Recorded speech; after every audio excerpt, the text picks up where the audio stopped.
I am live. Hi, how you doing? How's everyone doing today? Hold on, I lost my phone. That's right, we're doing a perp stream. Here we are.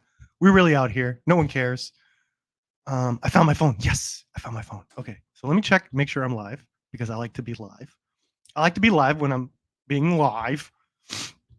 All right, so for anyone that doesn't know, I will be doing. I'm closing my door, okay? No one's here. I'm chilling. I'm straight chilling. Let me get things going while I'm chilleando with Armando. Oh, I know what I could do. Ooh. I used to do this. All right. What I used to do is I used to go. Guess what? I'm going to my Twitter. I gotta go to my Twitter. People go to their Twitter. Oh, I got one live. I got one person watching. Hello. Hi. It's me, PeRp. Hi. How you doing? How are you? That one person watching. We really out here. Where are you? Okay, so what I'm gonna do is I do go on Twitter, and I do like to give the people in the community a chance to drop by, if they want to. See, because we believe in freedom here. We believe in freedom of speech. We believe in freedom to assemble. You know, freedom to Avengers assemble, right? That's in the Constitution. If you want to start an Avengers, you're free to assemble an Avengers. I believe that's in the Constitution. I don't know. So what we're gonna do, because we like doing stuff over here and we're really out here, right? Is we're gonna put the link. Anyone that wants to stop by, the perps can stop by, say hello. Perp stream. I gotta write it in the Twitter so I could close it. I don't like having Twitter up. Perp stream. We back, baby. We back, baby. Gotta write the baby, obviously. We back, baby. Let's go. Come and stop by as you please. Oh, we really out here. All right, so that was in the madness one. Then I go, oh my god, I did it too big. Twisted Metal watch party. Oh, Max did a Twisted Metal watch party. I was part of that. No, it wasn't. Perp streams are back. Arby did this. She did. She motivated me. Come and go as you please. E talking. Twisted Metal. Good. Surprisingly good. I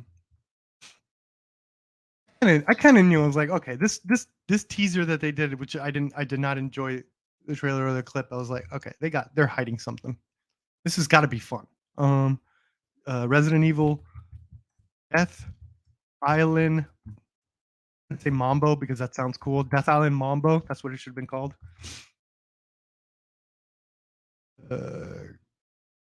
Coke and come as you please. Oh my god, yeah, do Coke and then come and then please. All right. We really out here. Let's do it. All right. We really out here. Let's go. Okay. Now I did what I had to do.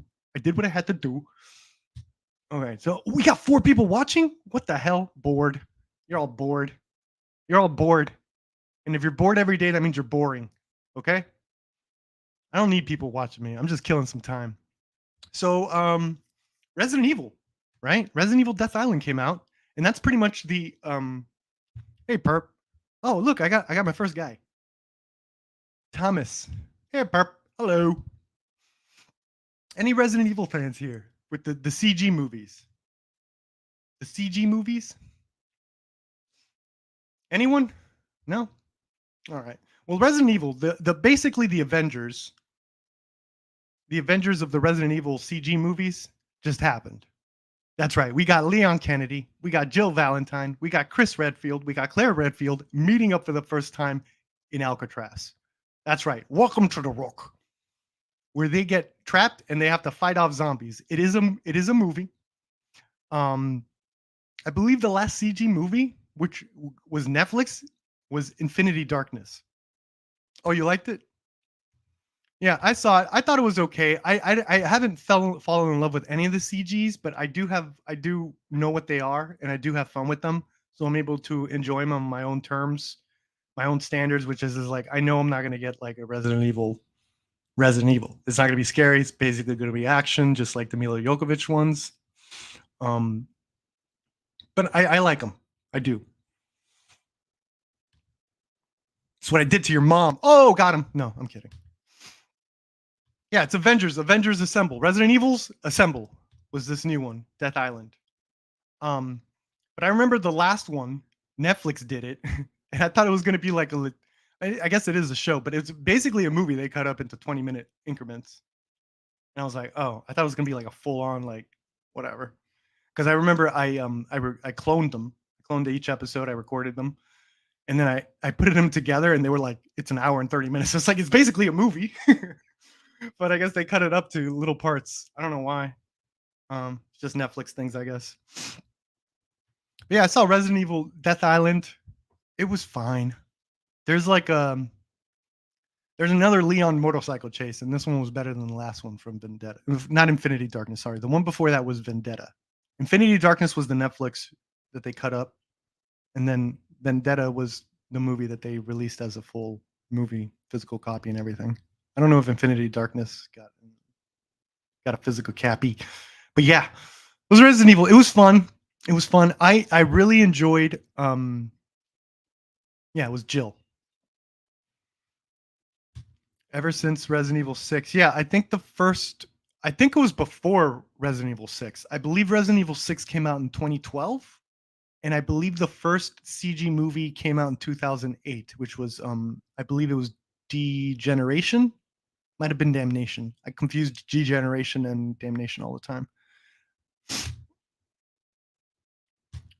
Oh, thank you. You might get them, man. Be careful what you wish for, all right? Be careful what you. This ain't a dream. This is a nightmare. And when you ask for stuff in nightmares, you get it, and then it's not exactly what you want. You know, like a Goosebumps story. That's right. We're really Goosebumps out here. What's up? Yeah. Back to Thomas because he seems to be a Resident Evil fan, so I'm gonna pay attention to that guy. Talk to that guy for a little bit. Thomas. Did you like Resident Evil 6? I know that one gets a lot of crap. I enjoy it. I enjoy the schlock. I play it. I play it to have fun as an action game. I'm not I still love the other ones. I think I prefer. I think 2 is my favorite. Resident Evil 2. I like the city stuff. I like the police station was cool. But 6 I still play. I still play a lot. In fact, let me check how many hours I have on 6. Let me see. I have my Steam up here. That's how I use this dinosaur avatar. Oh, you the avatar on? Okay, I have 80 hours in Resident Evil 6. Respectable. And this is for computer. I did play it on PS3. So, yeah, you could say I dabble in the Resident Evil to the point I have 80 hours on the 6 one, which everyone says is like the worst one. I actually prefer 6 to 5. Hashtag. Why? Because it takes place in Africa. You're racist? Yes. Go with that. It's basically a movie before the actual movies came out. Oh, you mean Resident Evil 6? Yeah, I think Resident Evil 6. I think I know where you're going with that. That the movies, out of all of them, you know, when they're like, oh yeah, this is the Resident Evil we're doing. It's like Resident Evil. The movies feel like the Resident Evil 6 game more than they do the other horror-based games. That's true. I could agree with that for sure. Resident RE4, 3, and 2 are great, including the movies. Well, which ones? The movies are like the Mila Jovovich are radically different. Radically. I don't even remember what her name is. What? Okay, I gotta look this up. What the F was her name? I keep forgetting I'm streaming this in with Max as well. So let's see. Oh! I forgot I could do this. I forgot. Sorry, guys. I'm new. I'm back, but I'm new. Share screen. I forgot I could do this. You guys can see what I look at. You know, that's pretty dope. That's pretty dope indeed. Let me make sure that you're looking at what I'm looking at. No, you're not. So I have to do this. Okay. There, I did it. God damn. Why is everyone on my ass? All right. Oh my God, they're not gonna have it. Not gonna have the character names, are they? What was Mila Jokovich's name? Damn it. Shit. I know it's gonna Alice. It was Alice. Now I remember. I just needed to see the poster. I was like, oh yeah, they were doing the Alice in Wonderland shit. I think I even heard the commentary. I think I even heard the commentary. First of all, I'm such an asshole after my speech about I'm gonna give it 2.5. It's not two. It's not me. It's worth seeing. There's a lot of good set design in there. Um, it's a fun movie. I can't believe I've embarrassed myself by giving it two. I'm sorry. I'm sorry, team. I'm sorry, team MME. I messed up. Yeah, I was talking about the character name. It was Alice because it was like a new character they made up because like Paul Thomas Anderson didn't want to. Paul Thomas. Oh my god, I did it. I did the meme. I did the fucking meme. I did the fucking meme. I'm turning in my DGA card.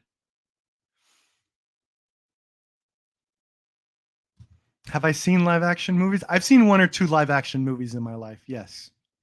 I've seen one or two live action movies. I've seen Barbie was a live action movie I saw. And then I also saw Wizard of Oz. That's right. Those are the only two live action movies I've ever seen. No, yeah, I've seen all the live action Resident Evils. I'm a huge fan.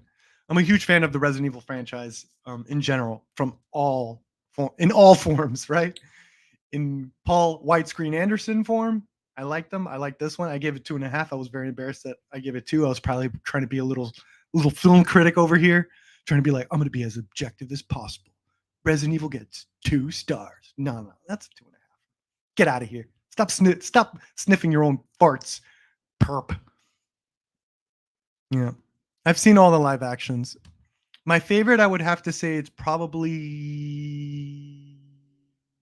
Is it Regeneration? Oh my god! See, I'm looking really bad as a Resident Evil movie.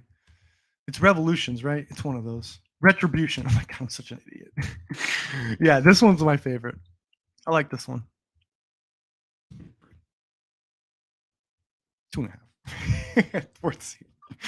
I was like, I'm not gonna give it like that's the thing though, right? That's why I love Letterboxd because it's like you put the star rating in there, right?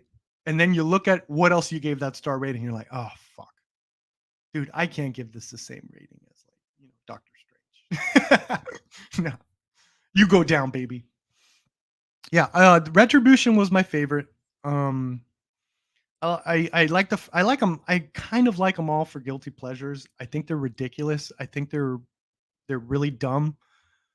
But I have a soft spot for them. I don't know why. It could be that I like the girls kicking ass trope thing, and Mila Jovovich is definitely top tier, right? When it comes to that, Mila Jovovich is like what the Arnold Schwarzenegger, Sylvester Stallone. No, actually, that's degrading. She is Mila Jovovich, right? Like we put Mila Jovovich above Kate Beckinsale when it comes to action heroine, right? I'm not alone here, right? God, remember when the female Expendables thing was going to come out? It was Mila Jovovich, Kate Beckinsale. Who else was in that? I think Megan Fox, but now they got her in Expendables as the girlfriend. Ooh. Come on. Megan's better than that. What do people say, Thomas? I'm dying to know. Let's see. People say video game movies have been bad until Super Mario Bros. Came out, but really, Mortal Kombat's the first good movie. I think Mortal Kombat's the first one to take it serious, whatever that means. And I know that sounds ridiculous now, but back then it was like, oh, when I mean serious, it's like, oh my god, look at those sets, look at those costumes. Like they were real. They felt real. Like someone was trying to make a real movie. I remember the thing that stood out the most for me was the sets. I thought the sets in Mortal Kombat were fantastic. The way they were built, the physical aspects of it, and just the visual look. It was just genius. It was genius. It was like actually genius set design.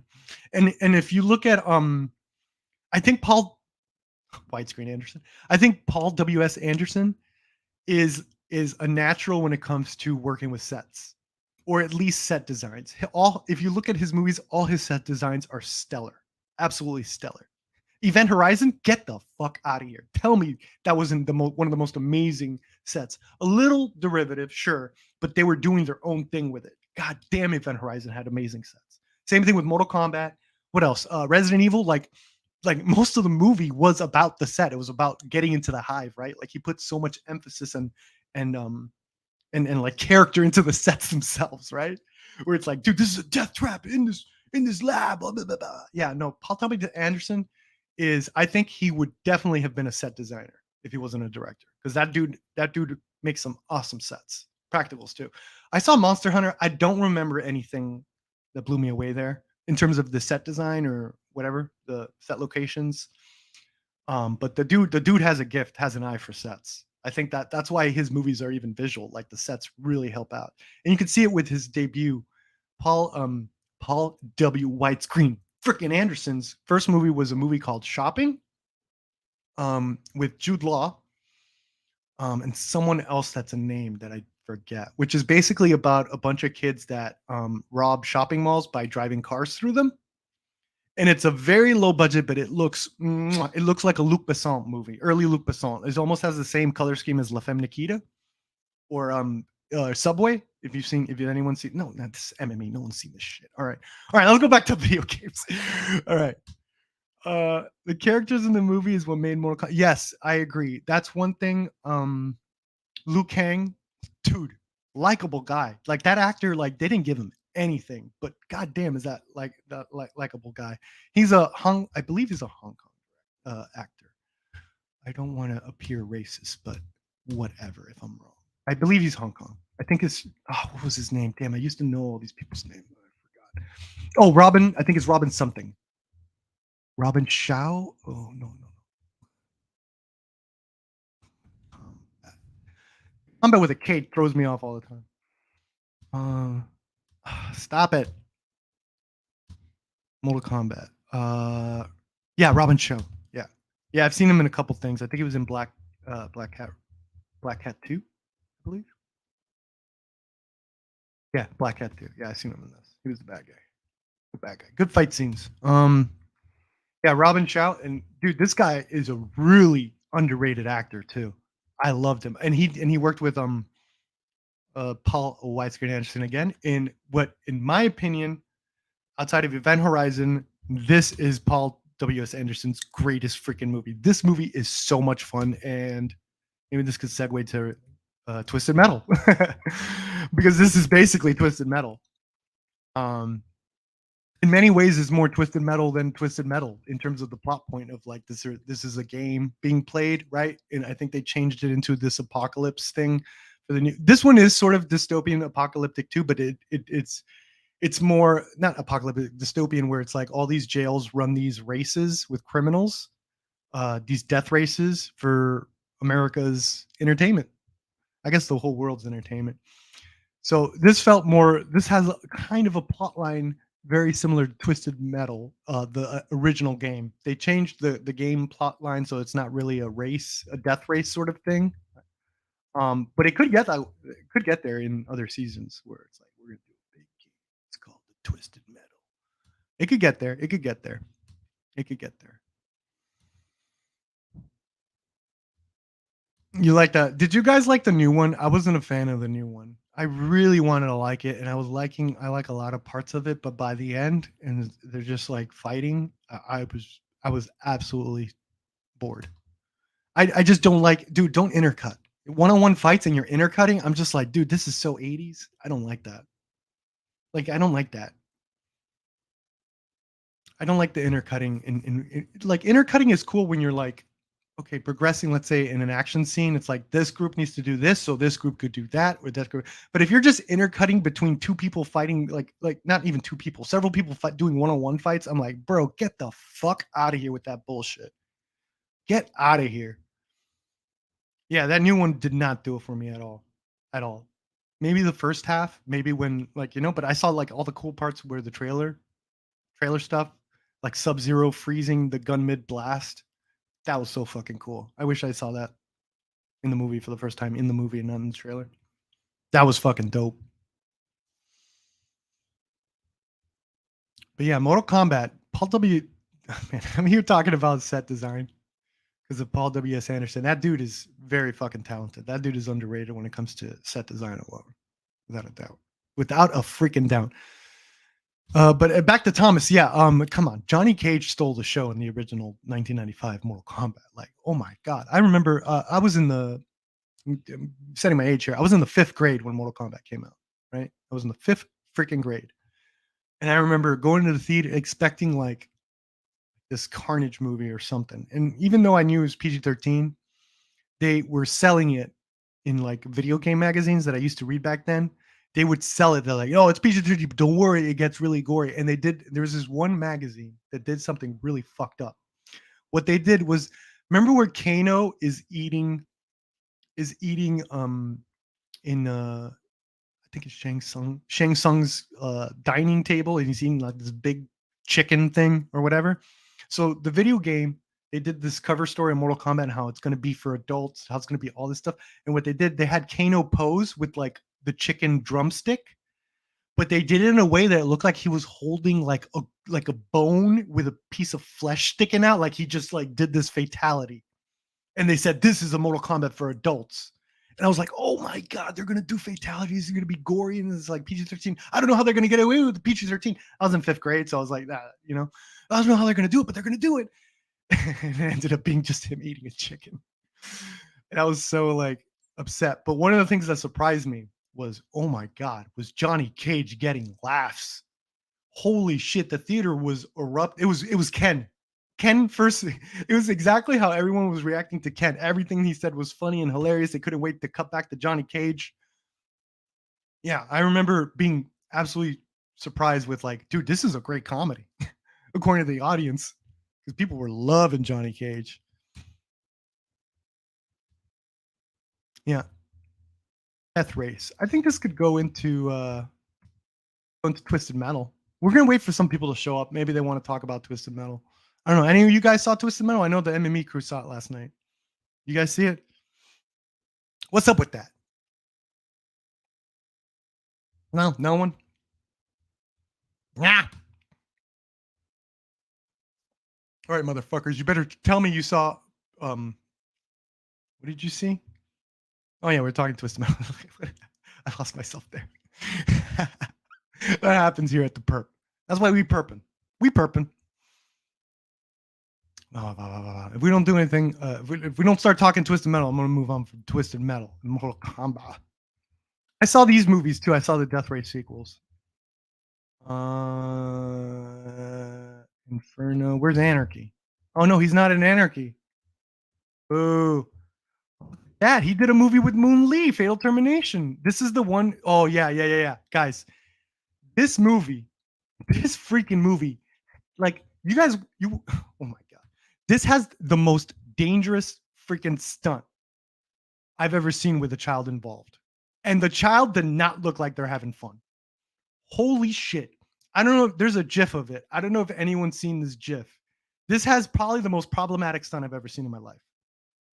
The most problematic stunt I've ever seen in my life. And I'm hyping this shit up because I want more people to get in here. So when I show the clip and I disturb all of you, we get taken down. But we get taken down like champs. Showing child endangerment. Let's go. Flash was good. Baby C. Death Race was great. Antonis Koulis. Yeah, I know. That's why I'm showing it. Antonis Koulis. God, these people need to catch up. Antonis Koulis. Yeah, so let's get some likes up, and then I'll show the deadliest, most problematic stunt any of you have ever seen, guaranteed, unless you saw the GIF before. Fatal Termination, baby. I guarantee you will be disturbed by the stunt. What if that? What if I tell you that? Anyone? Anyone? Am I building hype for anyone? The most problematic stunt ever from Fatal Termination? All right. Okay, no one wants to see it. That's fine. We'll move on. We'll move on. We'll move on. All right, let's look at InstaGore. This is a short film I saw the other day, and I was absolutely blown away. Absolutely blown. Maybe I should do this with CGH. He likes to like looking at stuff like that. CGH or anyone or Brucifer. Brucifer likes martial arts too. Any of you guys like martial arts stuff? This is a short film with these two girls. It's actually really it's really well done for a short film. It's like, bro, I would watch that movie. Anyone? Antonis Koulis? Fierce Isaac? Anyone? Oh, Homer is here. Party over. All right, guys, hide the drinks, hide the beers. Mom's home. Hide the drinks. What do we got here? All right, this shit is dope. This shit is dope. It's probably gonna get taken. I'm gonna get taken down for this, but whatever. I don't care. I don't care. I'll start a new one. I'll start a new one. They didn't think I could get away with it, but I can. Start a new one. All right, InstaGore, baby. Let's go.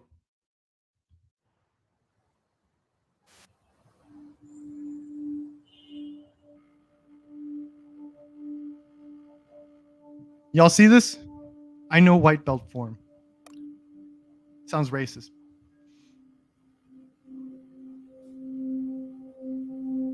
InstaGore. Right, let me know if I get taken down so I could not give a crap and start a new one. InstaGore. This is gonna hype us up for. I'm doing a huge Barbie stream. We're gonna decipher. Me and Brucifer decided, dude, this Barbie movie is deep. This Barbie movie is amazing. It is a true game changer in my opinion. It is the Dark Knight of 2023.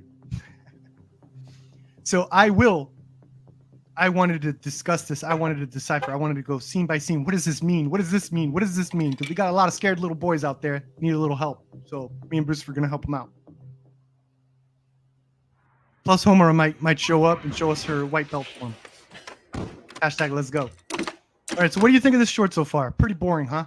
Okay, just you wait. Dude, I can't believe this was made by quote unquote, like just, I don't want to say amateurs. That sounds like but like just, I don't know if they're Hollywood people. Maybe they are. Maybe they're like in a stunt group or something. A lot of the times stunt units and stuff like that, like they do their own thing. So anytime you're like going to like, let's say a 48-hour film festival and you see like this one movie, it's like that one Mario movie that had guns and shootouts and all that stuff, it's probably a stunt team. Have you been killing people and still have an empty piggy bank? Well, InstaGore is just for you. Just upload a photo of your kill on this app, and depending on the photo, you will receive a great sum of cash. And remember, oh no, the gorier, the how's better. the sound? Download the app sound's now. all messed up. Available on the App Store and Google Play. I gotta fix my sound. Hold up, guys. Oh no, I don't know what I'm doing now. My sound's all messed up because it's coming from the computer. Fuck. No. I think I changed it to Yeti. You that. You saw that. Raise your hand if you saw that. No? Fierce? No? God damn it. This is a short film. I repeat, this is a short film. So this is amazing quality for a short film. Look at that. It's called InstaGore. Love the music, love the style, the cinematography is great. This is what I look for in short films. Yeah. Look at how good this fight is, man. This fight was awesome. This shit is awesome. Hashtag Barbie sequel. Let's go. Camera work. This is great. This is great camera work, like everything. Yeah, let's go. InstaGore, baby. Sound effects are a little iffy, sure, but Jesus Christ. One of the things, this is why I think it's an action unit, because whoever's shooting this knows how to shoot action. You know how to give it that extra bit of energy. The camera movement. Love it. Camera movement also helps, but these girls, yeah, they're doing awesome. Kind of helps sell impact a little bit. This works. This works really well.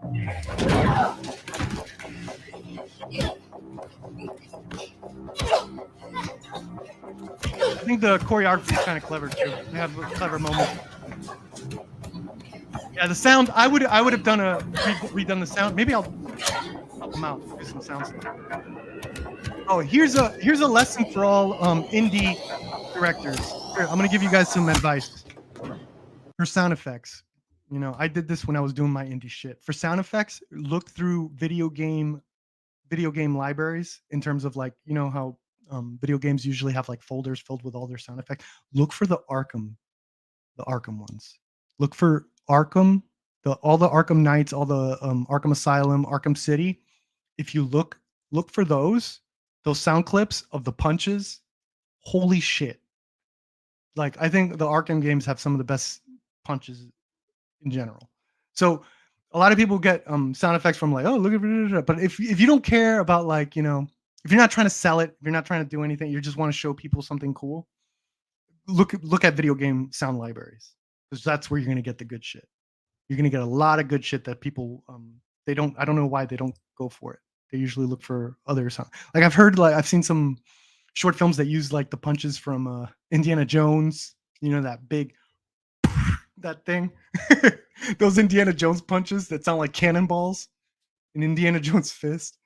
And then there's like I've seen other that use, because you could tell like which movies, you know, some movies are so good with their sound that they just like, you know, a punch, you know, the difference between a punch in Indiana Jones, the versus a punch in the Matrix, right? The Matrix has that a certain sort of sound effect thing. So I hear a lot of times when I'm watching like indie shorts or indie movies, I do hear the Matrix punch in like a horror movie, and I'm like, whoa, okay, that's that punch Mr. Smith did. Or Indiana Jones. The Indiana Jones ones are way worse in my opinion. Those are very distinct sound effects, only in Indiana Jones. I hope I'm blowing someone's ear out when I do that. That's what an Indiana Jones punch. That's what happens with Indiana Jones. Nazis aren't getting knocked down from the punch itself. They're getting knocked out from that sound, just completely destroying their eardrum. I like doing that. I like making that sound now. I can see why Spielberg loves it. All right, let's finish this fucking thing. Pretty good, huh? Pretty good for a short.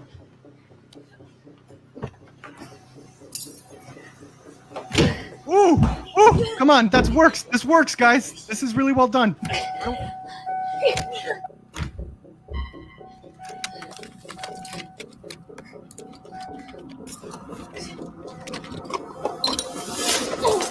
Yeah, breakables work. Knife fight, baby. Let's go. Yes. See, escalation. Now there's what's this called? Now there's qualifiers. Now there's knives. It's an escalation of a fight. This person knows what they're fucking doing, and now it's more badass. Notice how like the music went from suspense back to badassery with the, and then the knife fight starts, and then you get that fucking synth. Like fuck, hypes you up, baby. This hypes you up. I can't wait to talk about fucking Barbie with you. Let's fucking go.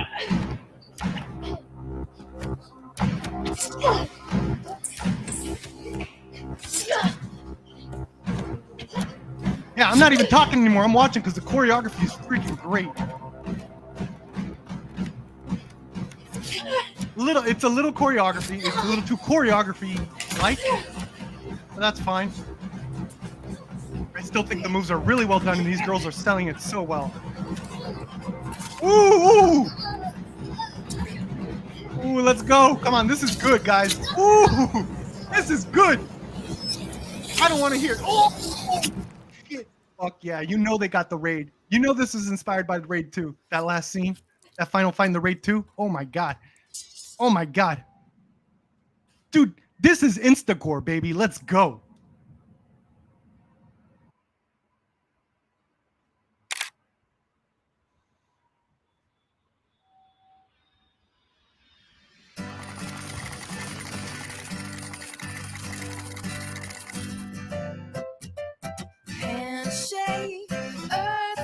InstaGore, baby, let's go. This is great, bro. This is what every short film should be. I'm different with variety. This is variety, baby. I look for this in short films. By the way, guys, all you future filmmakers, variety in your short films. What do I mean by that? Different tones. Different tones will impress people out there. If you just have like a one-tone short film, he does that. Okay, good. Or they do that. Sorry, I mean to be sexist here. She, they do that, right? But if you have a variety of tone, look at this. It's like, oh, they could work with comedy. Oh, look at that. Look at in the tone worked. The tone shift worked, in my opinion. It had a very solid reason why they had that tone shift, and it really worked. This person is definitely very talented, in my opinion, and they're probably going to be making a feature very soon. If it's these girls, I don't know. Definitely, they're involved for sure. I don't know if they're the filmmakers themselves, but damn, a lot of talent behind this one, in my opinion. Oh God, I see, and I broke the joke. This is what I mean by variety and tone.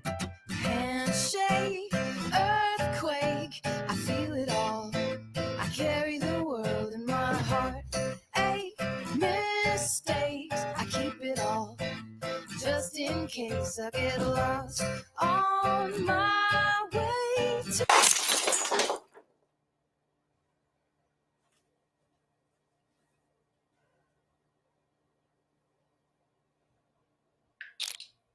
handshake, earthquake. I feel it all. Carries more than my heart. Eight mistakes. I keep it all. Those wacky Just slushy in sound case effects. I get lost on my way to the top. Barbie did this. Barbie did this to all the girls. Thank you. Nothing comes between me and my dream. It feels so right to know that I'm running free beyond the sea.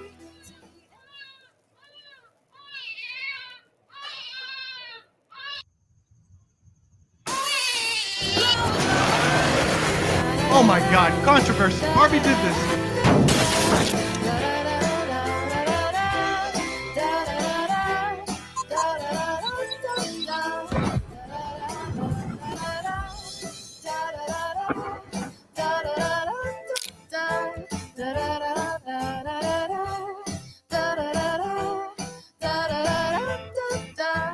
It almost blows my mind.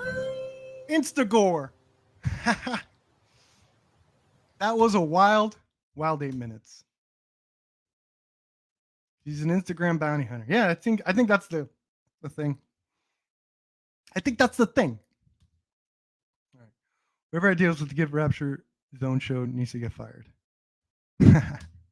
Sure. Is that what this is? Rapture? I don't know what this group is. I don't know. Are they professional or something? I'm seeing app. They look like they're professional. That shit was awesome. InstaGore. Look what Barbie did to all these girls. Look at that. They're all murderers now. Oh my God. That was fantastic. I think that was a fantastic short. I needed to show you guys. So what's up? How's everyone doing? Want to talk about Twisted Metal? I know some people saw Twisted Metal over at MME's last night. Anyone want to come in here and talk about Twisted Metal, the first couple episodes? We can talk about my favorite character. She shows up, baby. Just you wait. I don't remember which episode. I did a run. I did a run yesterday. Quite a run. I got to the big action set piece, but I didn't go further after that. And I don't know if that is one of those, like, it's the second to last episode that the big action set piece is. Might be the last episode, actually. I stopped after the big action set piece, which was in the last episode, but then there was a lot more going on. I think they didn't go to where they needed to get to yet. There was a couple more minutes left. A couple more minutes. But I saw the final action set piece. And my favorite character from the Twisted Metal franchise, I believe she was in part 2. She started coming in part 2. She had her moment to shine, and it was awesome. She did the thing, okay? She did the thing. That's what I'll say. She did the thing. All right. What else we got?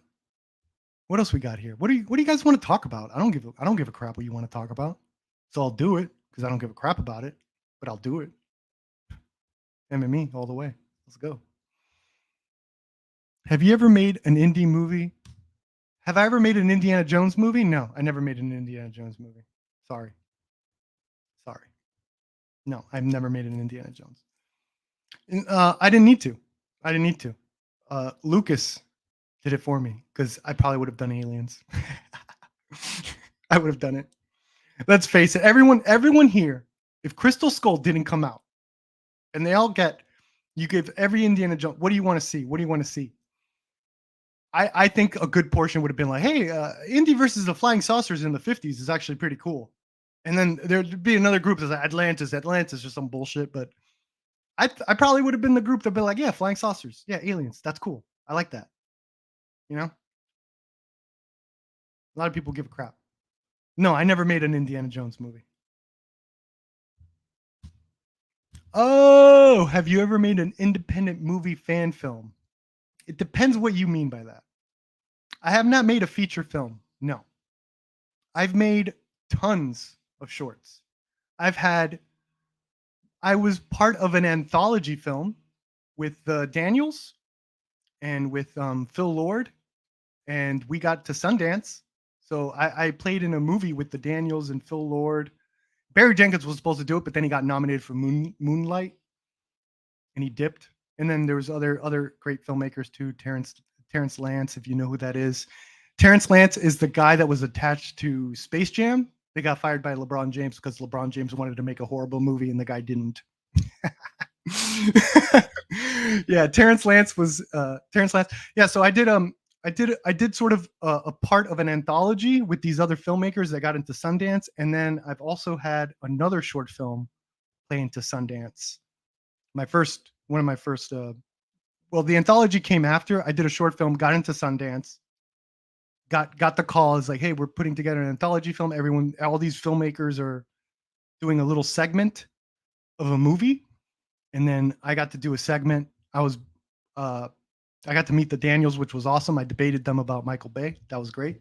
That was good. I got owned, man. I got owned. Those guys know cinema. What else? Yeah, I've had that. I've had a bunch of shorts. I did what my biggest thing I've ever done is still Ash vs. Evil Dead. That's my thing. That's my calling card. That's my I did it. I made it. I made it, Mom. I made it. I did a fan film of Ash vs. Evil Dead. But it was professional. I considered that's how I did it. That's how I didn't lose my cool on set when I'm talking to Bruce Campbell, because he's a god, and I'm but a mere mortal. I'm but a Ken, if you will. I'm just a Ken. Bruce Campbell's a Barbie for sure. All eyes on him, all about him, as it should be, and I'm just a Ken.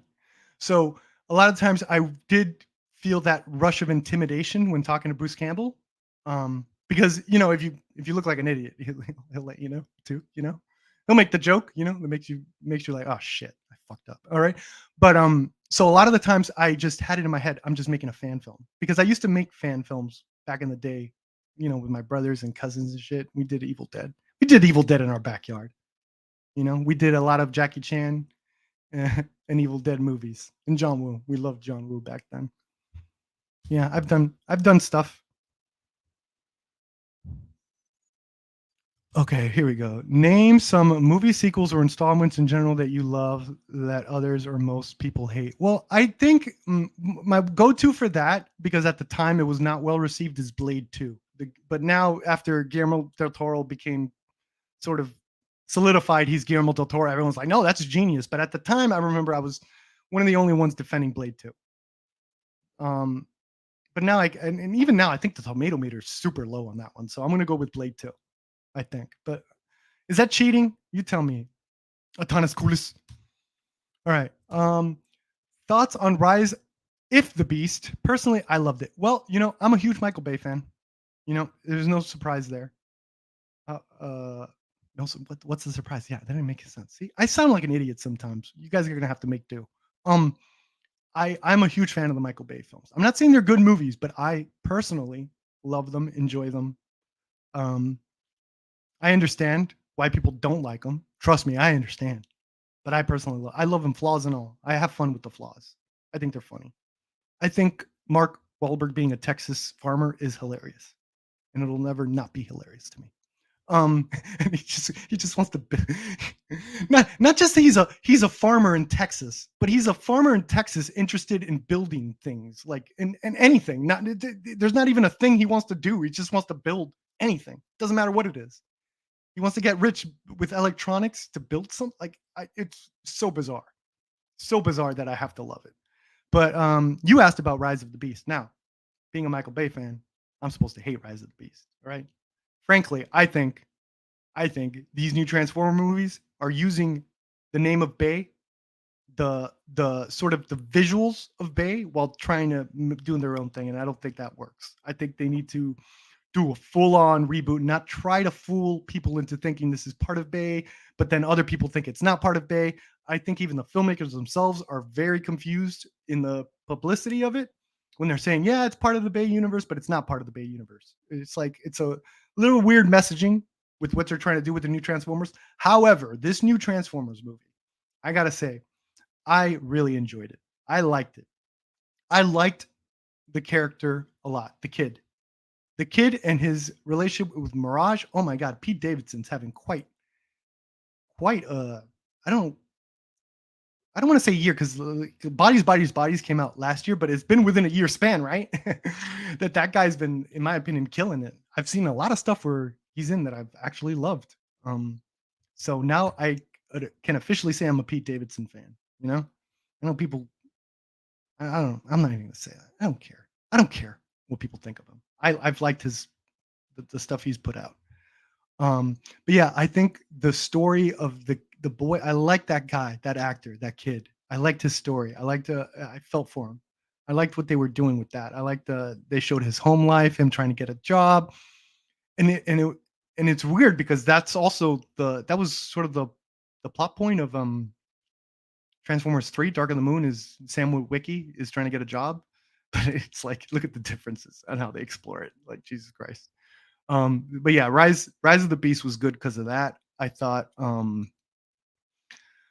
the action was not as good as Bay's. I was blown away. I get blown away by Bay's action. I'm sorry, I do. But at the same time, it was more compact and coherent, and it felt smaller scale, but that was fine because it was still a good movie. So it's like you're seeing smaller scale action, but it means a little bit more. So it's like, I understand why people would like it a lot more and say the action's better because there's a lot more meat behind it, a lot more meaning. You care a little bit more. And also it's actual Transformers action. You know, I do sympathize with people, not sympathize, like I do understand when people say, "Oh, Michael Bay only cares about the freaking army people," which is true. It's like he shows a lot of army stuff, and occasionally you get a shot of a Transformer doing something cool. Back to the army guys, right? There was a lot of that until Part 4. Part 4, he didn't do that, to be fair, because there was no army guys in Part 4, Age of Extinction. But instead, that we have like he has to cut back to Mark Wahlberg with that stupid looking alien sword gun thing, you know. All right. Blade 2 is great. Yeah, that's what I'm saying. Now, like, the tables have turned. Let me see. Let's look at the tables have turned on Blade 2, but I remember I had to defend that one a lot before Guillermo del Toro got his nominations from Pan's Labyrinth. And I was like, no, actually, Blade 2 is good. Freaking dummies. Let me go to, oh, shit. My Rotten Tomatoes. Come on. Come on, Rotten Tomatoes.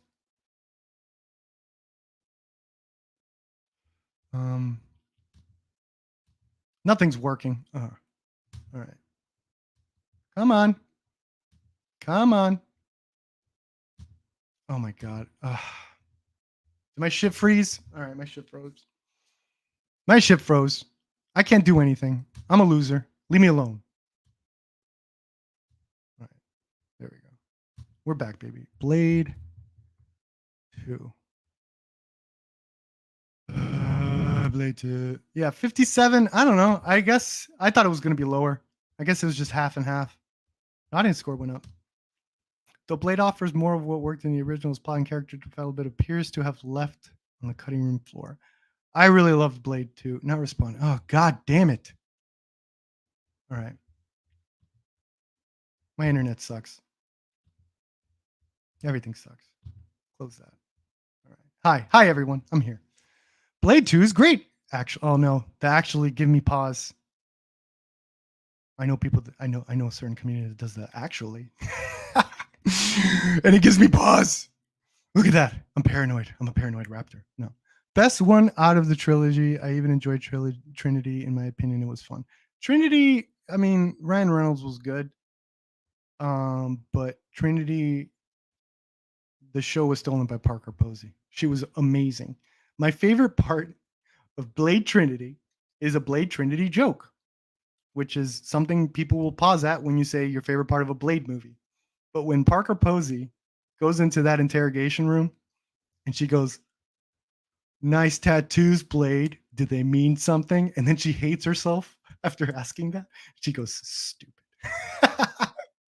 That was a way better joke than that movie deserved. That was a great joke. Nice tattoos. They mean anything? Stupid. All right, what do we got here? I always tell people that I love Transformers The Last Night, and they look at me funny. What can I say? I love the movies, especially that score is awesome. And Rise of the Beast was great too. Oh yeah, yeah. Last Night was one. The how do I feel? Last night, I think the Bumblebee fight was awesome. I think the final action set piece is probably Transformers' worst. Maybe it's Revenge of the Fallen. I just don't think Michael Bay. I think Michael Bay was creatively spent by that one. And when I say, oh, he's always creative, I'm saying when it comes to action, the man could do action, guys. Come on, get the fuck out of here.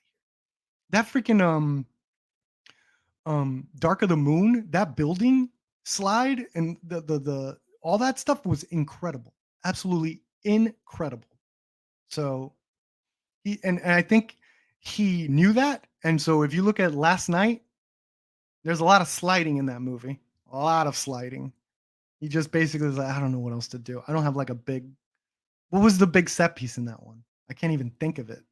The only money shot I could think of from last night is the one where Mark Wahlberg is sort of out hanging outside the car while Bumblebee's shooting that police car, and it's all done in one shot in slow motion. You see like Mark Wahlberg close to the road. I don't know how to describe it. That was a really cool shot. But yeah, I think Michael Bay, if I'm being honest, dropped the ball on the final set piece. Needed more oomph. Needed something else. It felt like the same. It felt like pieces of all the other movies together. You know, you had the awesome those I guess carrier planes or whatever, that which was also from Dark of the Moon. You know, that one of the best shots was when Starscream, I think that's his name. I'm not a Transformers fan, guys, so I don't know anything about I only know Bayverse. Starscream, when he takes out the carrier planes, and you see that slow motion shot of the parachuters like jumping out. Dude, Michael Bay is an amazing action director. Like some of the shots he does, like I almost feel like, and yeah, there's not a lot of what you would call protein. It's all eye candy, right? There's not a lot of protein in those shots, right? So you see the shot a couple times, it's not impressive anymore. But it's like I always try to think is like the first time I saw that shot, what I thought, and it's just like there's some shots in those Transformers movies where it's like, wow, how he did that was incredible. It was just so nice composition, great movement, and just like sometimes he gets a little too busy with his shots, but then sometimes he just hits that sweet spot. Oof, I love Michael Bay. Michael Bay seems to be put acting over story. Seems to put I think you meant action. Yeah, that's his thing, bro. That's his thing. Thank God, because he's good at action. Can you imagine Michael Bay trying to put character and story? Can you imagine that? Just a bunch of yelling. That's the thing about Michael Bay, man. They're always sweating and they're always yelling. People sweat. And I gotta, because Michael Bay moves fast, right? He moves really fast on set. So he gets his workers working like doing the next setup, go. Blah, blah, blah. So if you notice in a lot of Michael Bay movies, people are sweating everywhere. And it goes too. I think that adds to the atmosphere, the kinetic, hyper atmosphere that Michael Bay does. Even in Armageddon, I was rewatching Armageddon because it's awesome. And if like every character sweat, like even the farmer when he's talking to NASA, he's like, I want to name it after my wife. It's like that dude is like leaking. That dude is like freaking Waterman, Aquaman. I don't know. I was trying to say a joke. I'm not a comic book nerd. Leave me alone. Bumblebee is garbage. Wow. You didn't like those first 10 minutes, bro. John Cena was fine. That was my first John Cena's fine moment where I was like, I only knew him as the wrestler. And I was like, John Cena's fine. And then Peacemaker came out. I was like, oh no, John Cena's good. He's really good. Fierce Isaac, favorite sequel, Spider-Man 2, least favorite sequel, Mission Impossible. Oh man, you gotta throw John Woo under the bus in my stream. You're gonna throw John Woo under the bus. Wow. Favorite sequel, Spider-Man, least favorite sequel, Mission Impossible 2. I like Mission Impossible 2. It's schlock. Schlocky fun. I like when that guy is like, women, mate, like monkeys they are. Won't let go of one branch till they get a hold of the next. I was like, dude, what the hell? Mission Impossible 2 was basically was it Notorious? Which Hitchcock movie? It was just a remake of a Hitchcock movie. They just remade it. I think it's Notorious. Michael Bay hasn't made a good movie since Pain and Gain. I don't know. Some people liked Ambulance. I didn't. It didn't go schlock enough for me. Some people thought Ambulance is his best movie, and he even has commentary on the healthcare system. Fuck off. Blow up that ambulance or go home. His bad boy movies were extraordinary as well as The Rock, Armageddon, The Island. And let's be honest, we all cried when Bruce. No, I didn't cry. I didn't think he died. I was waiting for the sequel. I didn't think he died. I thought he was hanging out in that because remember the asteroid. The asteroid cuts off in two pieces, right? And it misses the Earth because it splits in half, which is stupid, but awesome. So I always had a sequel idea where he's in one side of the asteroids, and then NASA's like, we got to get Bruce Willis back, and they get the whole crew back. We're gonna get Bruce Willis back. Let's go. And he's just chilling in the asteroid. He's just chilling in the asteroid playing cards like freaking Lex Luthor in Superman Returns. Favorite sequel? Oh, Die Hard. Dude, Die Hard. Okay, thank you for mentioning Die Hard 4. I think that's underrated. I think that's another underrated action movie, especially for PG-13. The action in that is filmed incredible. The camera work. Oh my God. When that French parkour guy, I forget his name, but he was in District B13. He's in a bunch of movies. Started off as a stunt guy in France, and he was like the bad guy in like Kiss of the Dragon. The Jet Li movie. He's a French guy, awesome martial artist, right? And then he worked his way from being henchman. He got his own movie finally. He got a parkour movie, District B13. And I think from that, America started noticing him, if not before. I think America noticed him as a stunt guy, but he started in District B13 in 2005. 2008, he's still doing stunt work. He was Tim Roth's stunt guy in the Incredible Hulk movie, right? So when Tim Roth is doing those cool moves in the park, avoiding the Hulk, or whatever, that's that guy. So that guy got the call, and he got the henchman call, unfortunately, for Die Hard 4. But what they did with him was awesome, right? He was the sniper guy trying to get rid of Justin Long. And if you remember, he jumps from the parking lot to the building next door, and to the ground, and it's all done in one shot. One shot. And this is 2007. A lot of movies do this now, but in 2007, there was some crazy ass camera work going on with Die Hard 4. And it's like, yeah. I'm sorry it's not rated R. I'm sorry, but Jesus Christ, some of the stunt work in that was worth it. If they needed to make it PG-13 so they could get the right rigging to do that stunt, fuck it, do it. Because goddamn, that was awesome. All right. Oh shit, we got Degrassi in the house. Who's seeing Turtles tomorrow afternoon? Screening nationwide. Oh man, yeah, Turtles. I hope it does really, really well. I hope it does really well. I don't want the Barbie train to stop though. I got to be honest. But I think it'll do well, and I hope it's the Legs movie, right? That's what we're hoping for these movies nowadays, with the box office being all over the place. It's like, well, I hope it has legs, baby. Except for Barbie. We all know that's good. Favorite sequel? Nothing. Gotcha. Okay. Did they really make yet another Bad Boys movie? Yeah, if there's no Bay, there's nothing, man. Dude, I think Bad Boys needs to be offensive. I'm not going to lie.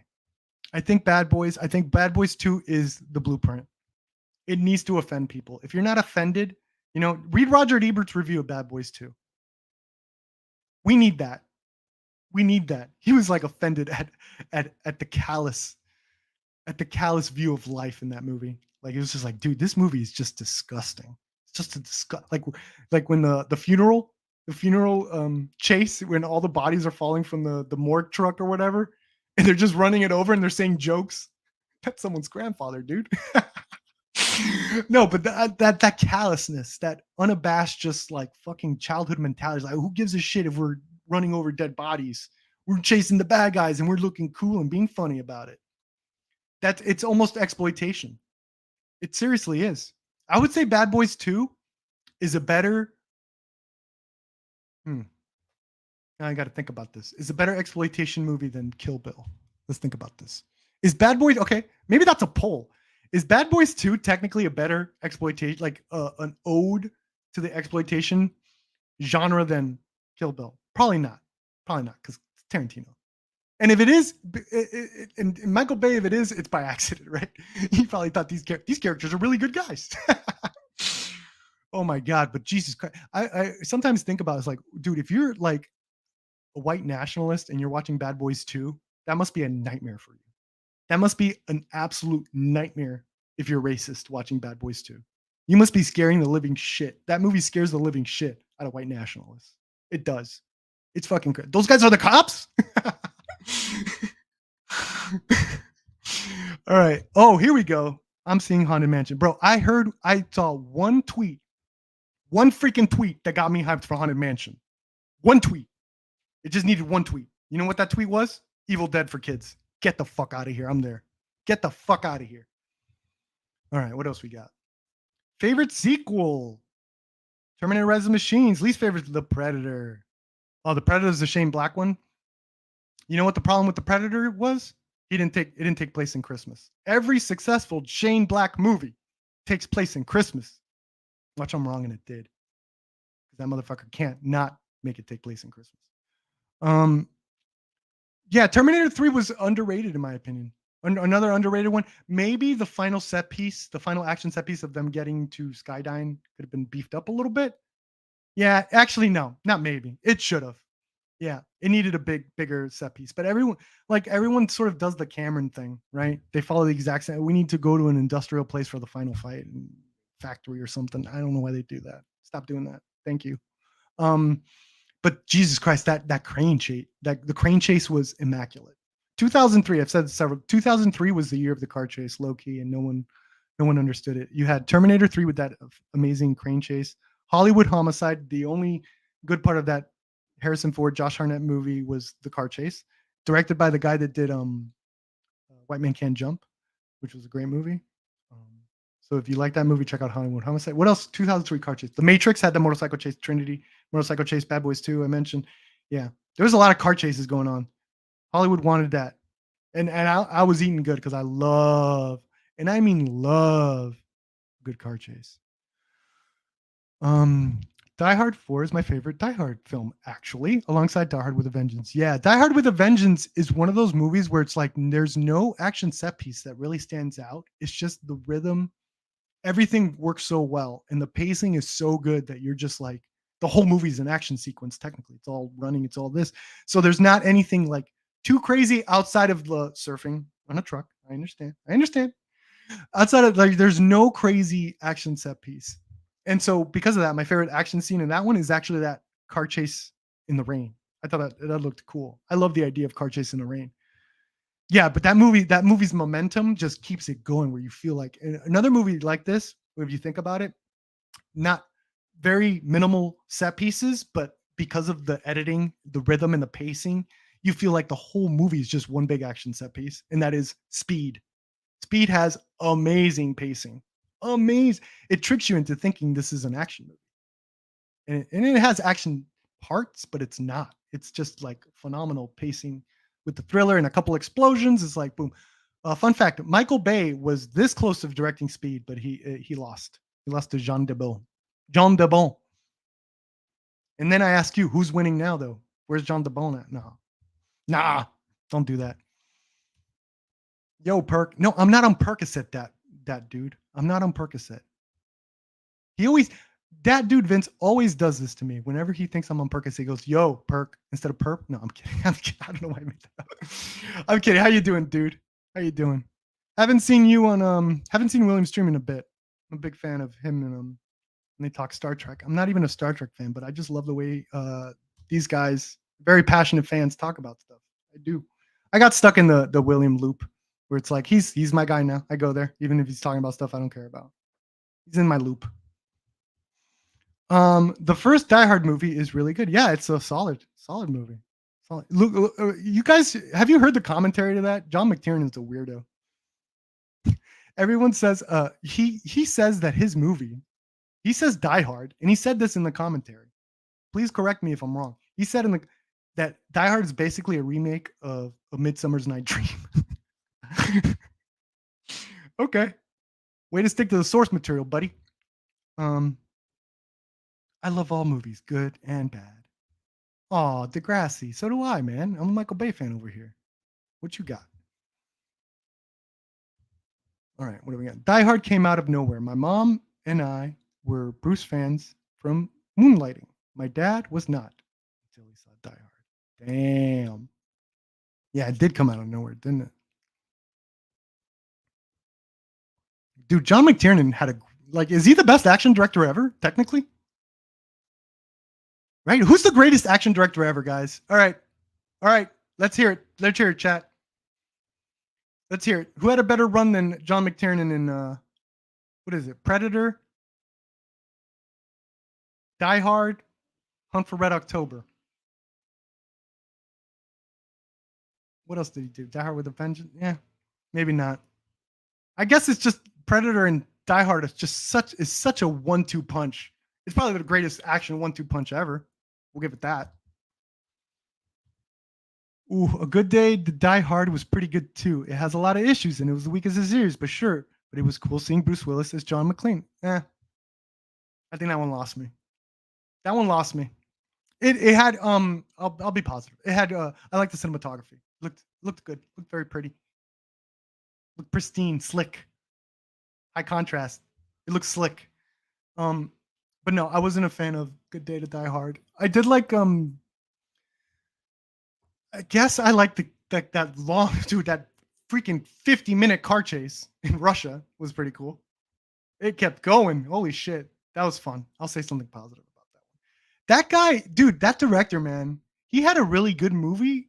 His debut was really good. I think that's the director of Behind Enemy Lines with Owen Wilson and Gene Hackman, which came out in 2001, which I really liked. It was just a good dumb action movie. Very slick though.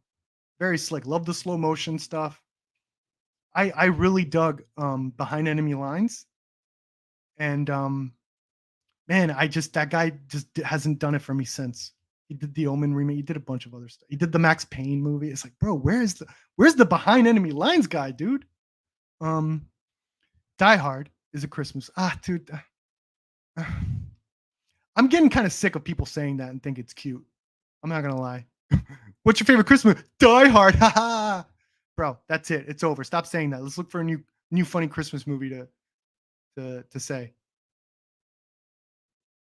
I'm gonna find one because everyone's Die Hard's my best Christmas movie. Haha.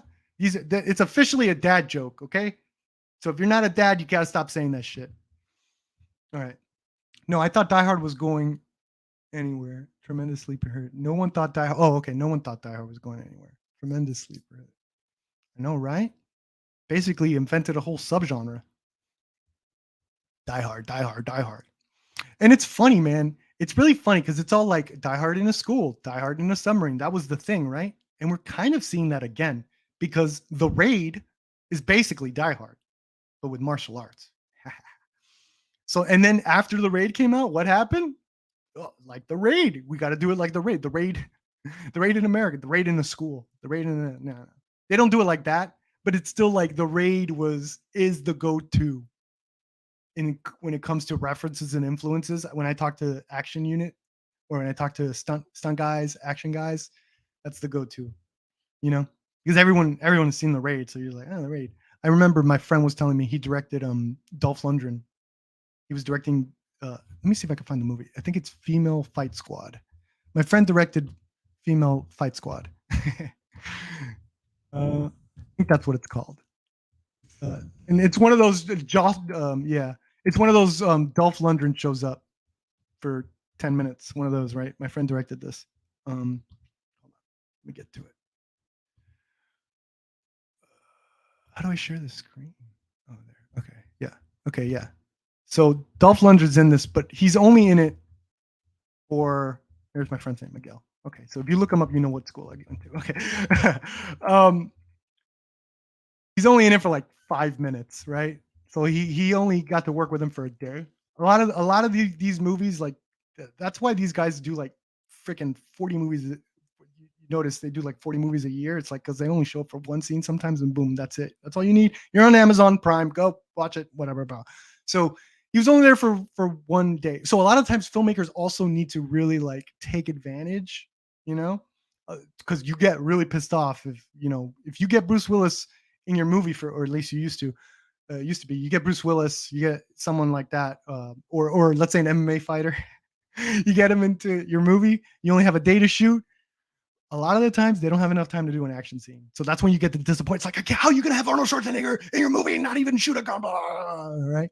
So my friend was like aware of this. It's like, bro, we gotta do at least 2 talking scenes of this guy, and then we definitely gotta have a fight. And if something gets lost, if we don't make our day and we lose Dolph Lundgren, the fight's gonna go. So he had to like really work hard with Dolph Lundgren. And when Dolph Lundgren showed up on set and he showed him the storyboards of what he wanted him to do, trying to be as clear as possible, all Dolph Lundgren said, it's like The Raid. So all these guys, like they all watch The Raid. But yeah, The Raid is the new Die Hard. Now we say The Raid. We don't say Die Hard anymore. Ah, yes. Yes. John McTiernan did The 13th Warrior, and that is an underrated, great movie. You're right. I love 13th Warrior. I loved it. I loved it so much.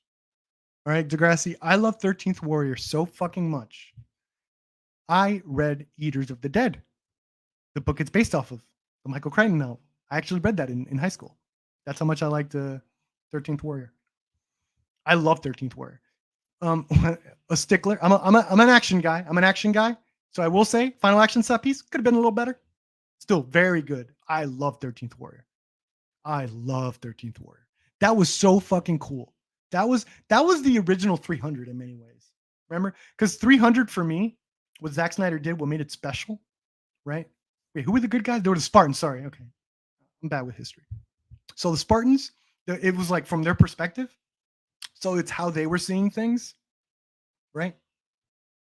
It was they were seeing these people coming to their land as monsters, as like fucking weirdos and all this shit. It's just like, it's almost like that's what gave it its excuse to go stylized, because these Spartans who, were an isolated, kingdom, finding out all these other kingdoms with different types of people, different types of animals that they would use, all this stuff. You can imagine the Spartans seeing that as, these guys are monsters. Look at how they look. Oh my God, this is crazy. Blah, blah, blah, blah.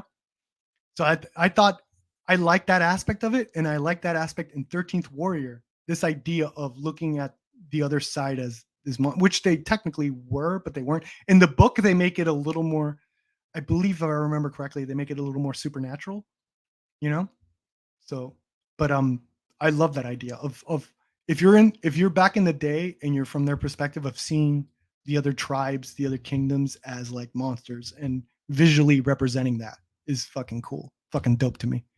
All right. I want to deepfake Frank Sinatra from The Detective over Bruce in Die Hard. The Detective, I hear about that one. I hear that's one of the greatest movies. Am I thinking that or Les Samurai? One of those is The Detective and Les Samurai. One of those I got to see. Both of them I got to see. One of those is known as one of the greatest movies ever, low key, one of the greatest movies ever made that no one watches. Jacob says, I'm surprised Disney has not rebooted Die Hard yet. Like, how they doing with it? What can you do? Because there's so many rip-offs. Like, what do you do? There's nothing to do but name.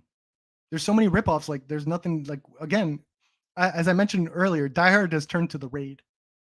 So where everyone in the 90s was like, Die Hard in this, Die Hard, now it's like the same thing with The Raid. Now The Raid is the go-to, is the new standard for action, in my opinion, as it should be. The way they blend violence, the gore from a horror movie, all that stuff. It's like The Raid just mixed everything. It even has Jackie Chan in there, if you think about it. The way those motherfuckers use corners of tables, the way they use like they slide the face across like let's say a brick wall, like that's kind of Jackie Chan-ish, using like the environment. But the difference is they're using the environment to do these gory ass scenes and shit. Like The Raid is the new standard for action, straight up. And if not The Raid, probably I would look into this Korean movie, The Villainess. James Gunn shot that one out too, and James Gunn said he was inspired by the hallway scene of Guardians 3. That awesome one shot that came from or he said he was inspired by The Villainess and Carter. Carter is on Netflix. If you watch Carter, it's basically an action movie where the director just tried to do everything in one shot. But like it's like if you saw Extraction 2, sorry, the jail riot to go to the car, to go to the train. Like it's 4 or 5 sequences of that in Carter. Okay, so watch Carter. It's on Netflix, guys. Please. Have you seen John Wick 4? Yeah, I saw John Wick 4. I liked it a lot. I mean, not a lot. I just liked it. Let me see. I have my review up here. I liked it. Hold on. The fuck, motherfucker. Not you, me. There's Barbie. Oh, no. I want to do, no, stop. Yeah, I like John Wick 4. I gave it 3. I think it's good. I think it's like, I like John Wick, the John Wick movies. I like 1, 3, and 4. I did not like the second one. I thought the second one was boring as shit. Too much. Like, it was like, I didn't care. I didn't like the bad guy. Some of the fights, like, I'm sorry, but Keanu Reeves, like, I respect, but sometimes he needs to use the stunt guy, because it's like I'm seeing those fucking those dudes like hold their punches, and like and it's like, guys, because Keanu is not that fast. I'm sorry, but he's not. So there's a lot of times where they do that thing that pisses me off in martial arts movies, when they do the punch and they miss, but then they keep their fist there because Keanu needs to grab it, needs to do the block, but he'd already missed. You already missed. Take that. Go for another punch, bro. Why are you just keeping that hand there? I hate that. That's very hard. That's very hard not to do, by the way. Because you're finding a rhythm with the stunt guys. Yeah, I like John Wick 4. It definitely did what it needed to do, but then added more, right? It needed to be a good action movie. That's fine. But then it was a great action movie, right? They were doing some amazing camera work. And not just that, it's like that awesome bird's eye view. The fact that the director or whoever idea was to have that fire shell shotgun thing to add to the bird's eye view, like, dude, that's like, you're really trying to just make it good. You're really putting effort, right? Because the shotgun scene didn't need the fire to do that bird's eye view. It still would have been an awesome shot. It still would have been awesome action. But the fact of the matter is that the director still added the fire shotgun shit on top of that. When you didn't need that, you went extra. You know what? I might put this up to 3.5 now. You convinced me because of that. Thank you for mentioning fucking John Wick 4, because this director, Chad Stahelski or whatever, he put in extra. He put in a lot of extra stuff in there that didn't need to be.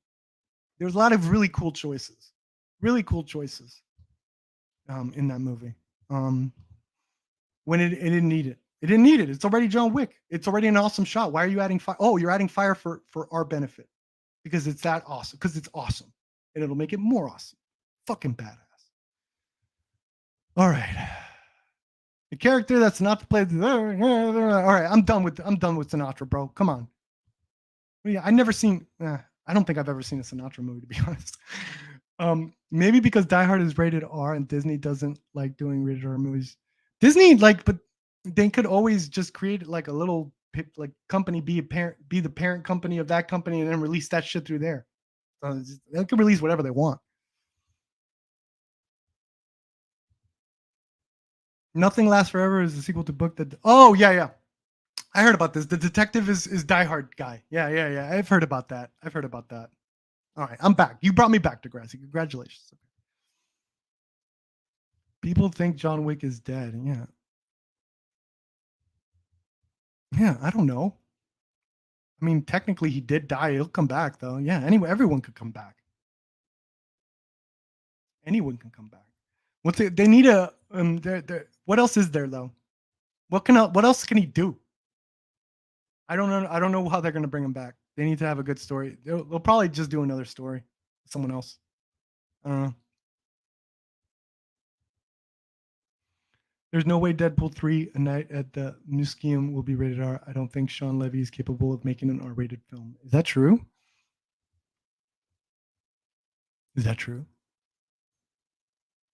You don't know that. Hey, man, people thought M. Night isn't capable of making an R-rated film, and then he did The Happening. He made the R-rated film. What kind of terrorists are these? The best line ever. What kind of terrorists are these? As the guy's getting eaten up by a lion. Worst terrorist ever. Get a shot of Emilia Clarke from the Game of Thrones premiere. Best season ever. Best terrorist ever. John Wick 5 should be a rom-com. Why don't we just switch up the genre? Do that. You know how they did that with Fantasy Island? They turned Fantasy Island into a horror thing? Because the original IP, I don't believe it's horror. Yeah, do that. But now do the inverse. John Wick 5 should be a rom-com. Just a boy and his dog. I believe DP3, Donkey Puncher 3? They're doing a Donkey Puncher sequel? Damn. That's crazy. I saw the first Donkey Punch. I didn't know there was a second one, but now I know, and now there's a third one coming in. Donkey Puncher. Wow. Would you look at that? All right, are we? Did anyone do anything cool like besides look at Twisted Metal? Jesus Christ, you people! I'm here showing you gold. I showed you InstaGore. I don't want to hear it. I don't want to hear it. I showed you InstaGore. Okay, be done with it. Be done with me. I showed you InstaGore. You were there. Did you see that one, Degrassi? What did you think of that short film I showed? I was trying to say like why this short film is awesome. It's also edgy. It was a little edgy. They killed a baby. But whatever. This group could handle it. Okay, this group could handle it. Right? They saw the Flash. They could handle babies in danger clearly.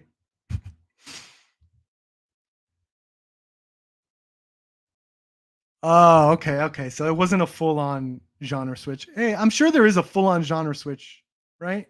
I can't remember, but I think I remember like someone like they bring it back, but as a horror film or something. Where an established franchise switches gears in the genre. If it exists, Degrassi knows. All right, I'm gonna need some other people. I need help here, man. I'm gonna need content, or at least throw content at me. Just throw content. What do you think of this? I think it's great. What else you got? What do you think of this? I think it's great. What else you got? What do you think of this? I think it's great. What else you got? Yeah, and I don't want to share my time because dude, the movie I want to talk about, I can't wait, is freaking Barbie. Holy shit. I'm having a spoiler discussion. We're gonna decipher that piece. That thing is amazing. I'm blown away. I think about Barbie a lot, man. I think about Barbie a lot. I do. I fucking do. What do you want from me? I'm just a normal kid with normal problems. Where's my list at? Yeah, bro, I wasn't ready for this one. These are birthday ideas for PeRp. I give that to people. It's like, here, give me. I need to find these movies. Anyone wants to find me movies? Find me those. Here it is. PeRp's official. I was hyped for Barbie. I was not expecting what I got, man. I really wasn't. I thought I was gonna have to do a lot of heavy lifting. Was like, here, this is why it's good. But holy shit, that movie is a masterpiece. Straight up, I'm saying it right now. Thoughts on Jurassic Park sequel? They all have their moments. They all have their moments.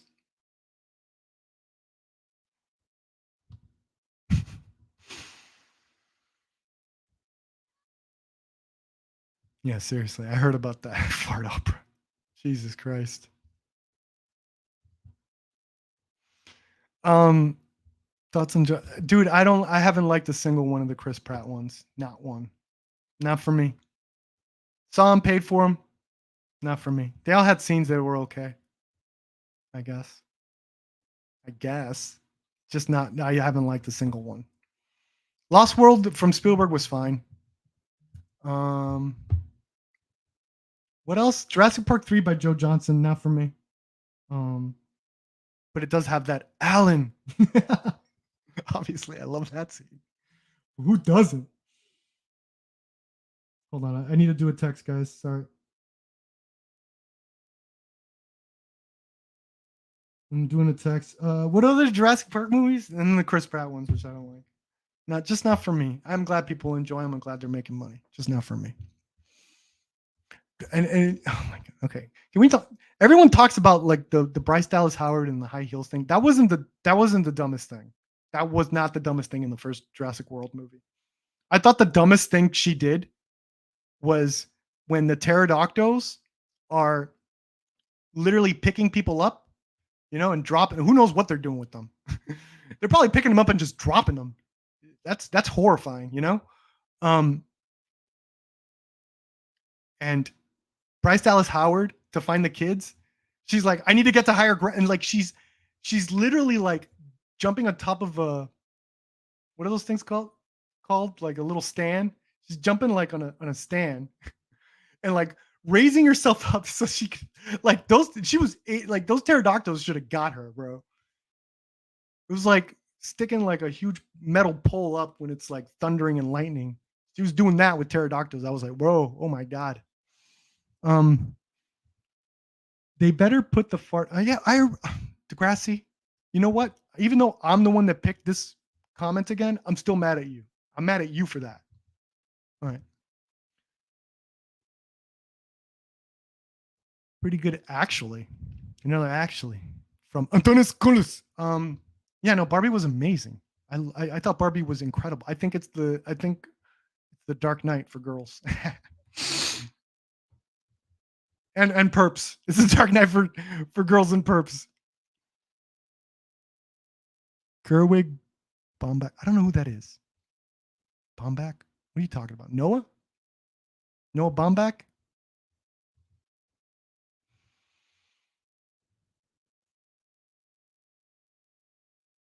Maybe Highlander. Oh.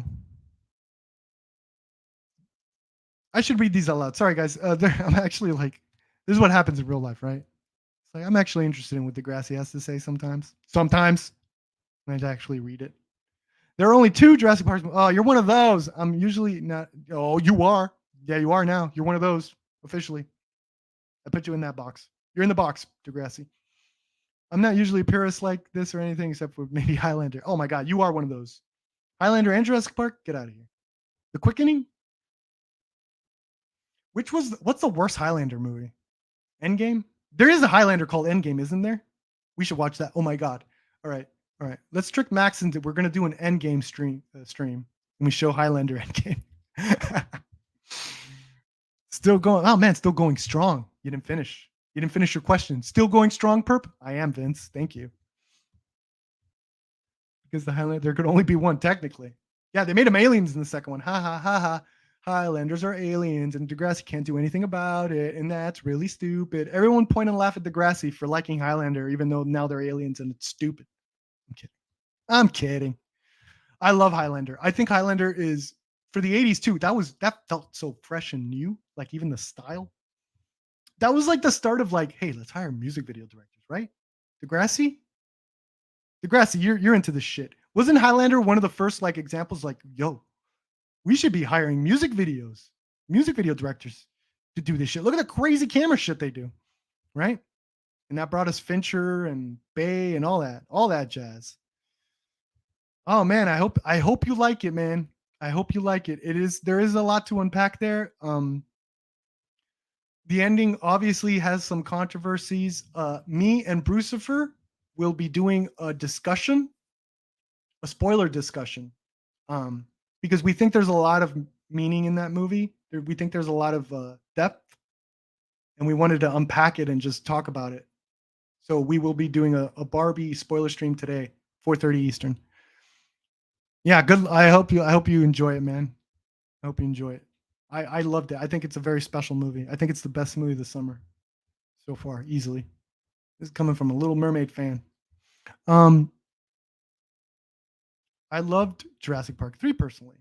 The rest were good too, except Fallen Kingdom, but that one was just no. Yeah. What did Jurassic Park 3 have? They all have like something. Of course, each and every one has something worth the price of admission easily. Oh, that was the pterodactyl one, right? This is a cage, right? One of those lines. This isn't a forest, it's a cage.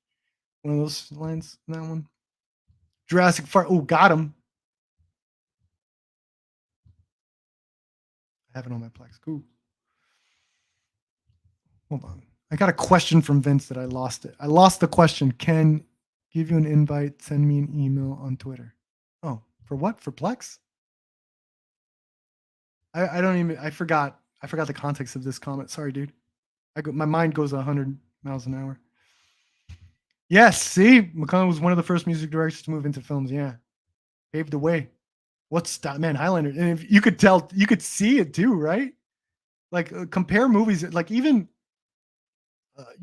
we all here love Aliens. We all love Cameron here. Come on, Aliens is perfect, but let's look at the camera movements between Aliens and freaking Highlander. Holy shit! What music video directors brought to the table? Like, I want to give props to that. Thank you for the style, guys. Thank you. It's not all just point and shoot, medium shot, wide shot, medium shot, wide shot. Maybe a couple panning shots here, a couple dolly rigs over here. Maybe start off with a little, what's it called, a crane shot to introduce but holy shit, when music video directors got in there. Highlander's a great example of that.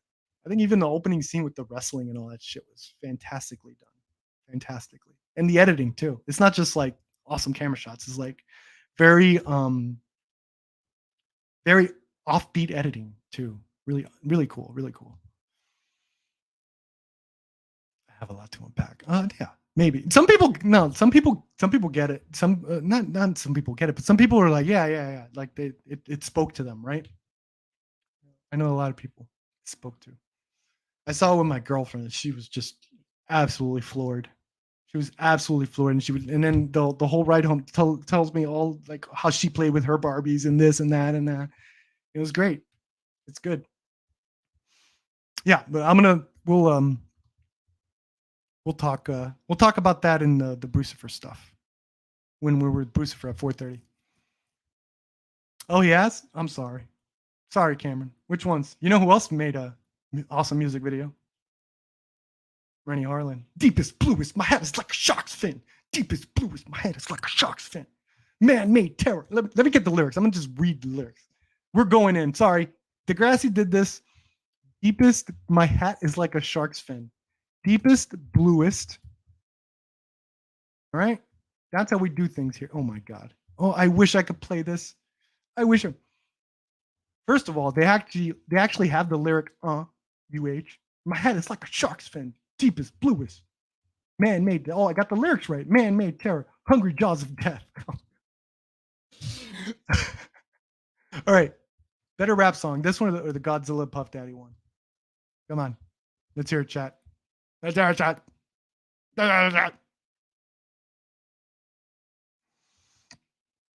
Oh, I plan on it. When Batgirl's released, that's where I'm going to do it. Hey, Warner Brothers. Release Batgirl so I can marry my girlfriend during a screening. Thank you.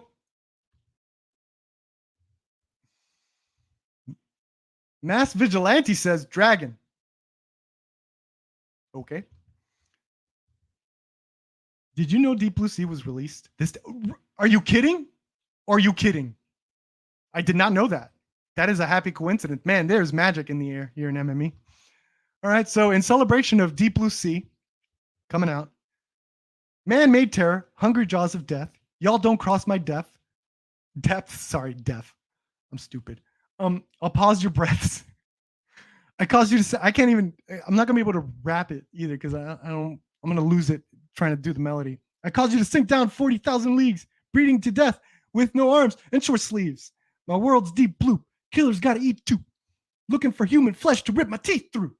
Others fish in the sea, but barracudas ain't equal. Oh man, boo. I don't agree with this. All fish in the sea created equal, but barracudas ain't equal. I thought you were a shark.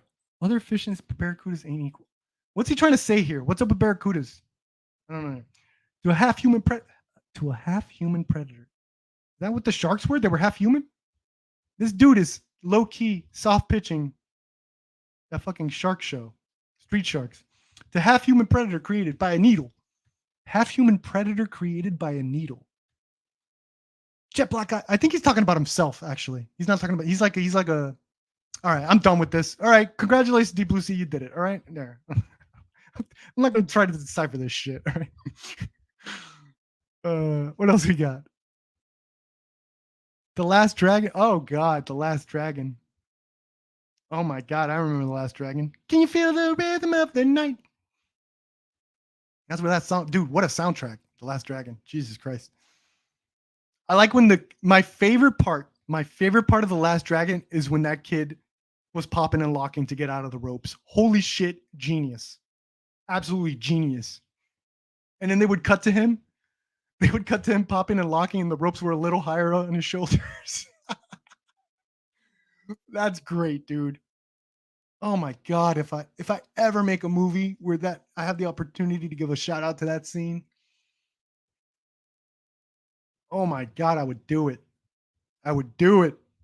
If any of my characters ever need to get outside of rope, oh, they're popping and locking all right. The Little Mermaid live action was fantastic. I love, and yeah, I agree. People are too harsh on Haley Bailey. Not anymore. I think Haley Bailey turned a lot, even the haters around.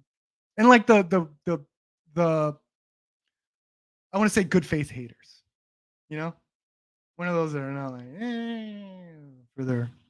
for their thing. You know, not those that do the thing for the thing, right? But like the people that are like, I don't know about this movie, I don't like it, but even those people thought Haley Bailey was amazing, even though they didn't like the movie. I think that's the one unifying thought, despite, of course, I'm being general here. I'm being general. Of course, there's going to be people that hated her or whatever. But for the most part, I think she passed with flying colors. And I think I agree with people when they say she's going to be a star, or at least you're going to see her in other stuff. And it looks like she's going to do really good in other stuff.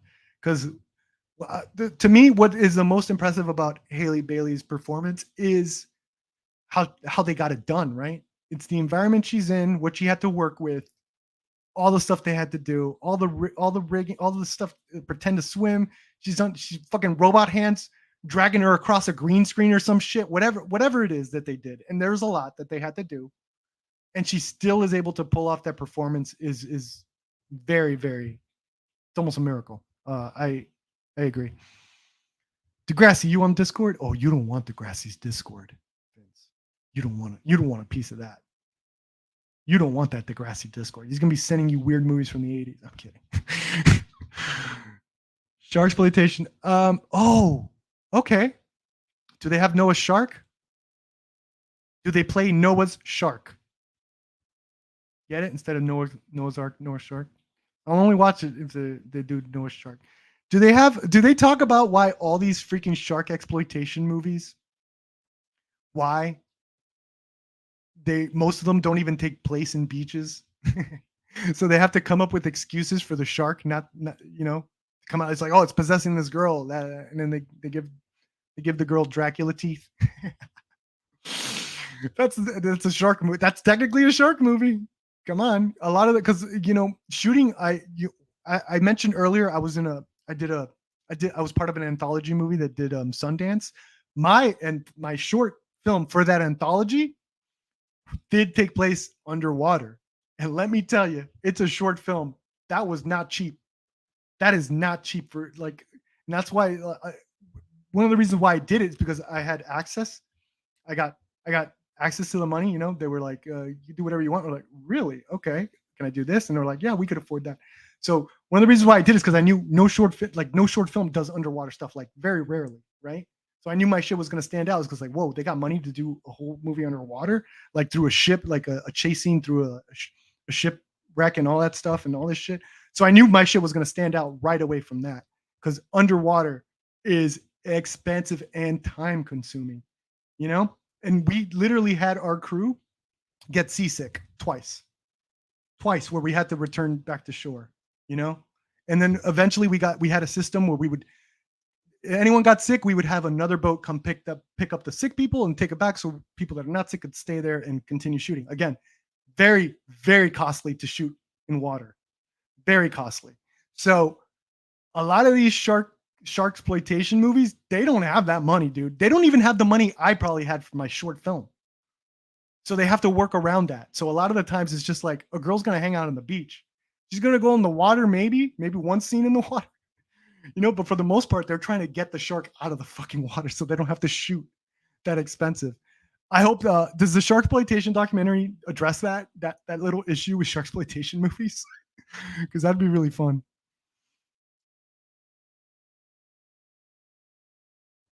Chloe Haley, yeah, sure. I met her. I didn't meet her. Sorry, I went to a convention and I heard her speak. I need to clarify. I didn't meet her. You know who I met? Jordan Peele, Sam Raimi, same day. Come at me, bro.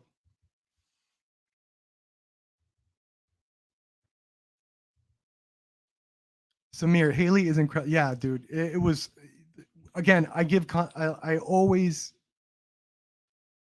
when I'm watching that, and maybe that could be a negative towards the film where it's like I'm not really fully immersed. But throughout the whole thing, I was just like, dude, I can't believe she did that well. Well, wearing this thing on her head, while all these people around her, she ain't looking at anything there but blue or green screens, right? I can't believe she pulled that off. And was that her first like real performance? Like, not was that her first like movie? I don't even know. Yeah, she's incredible.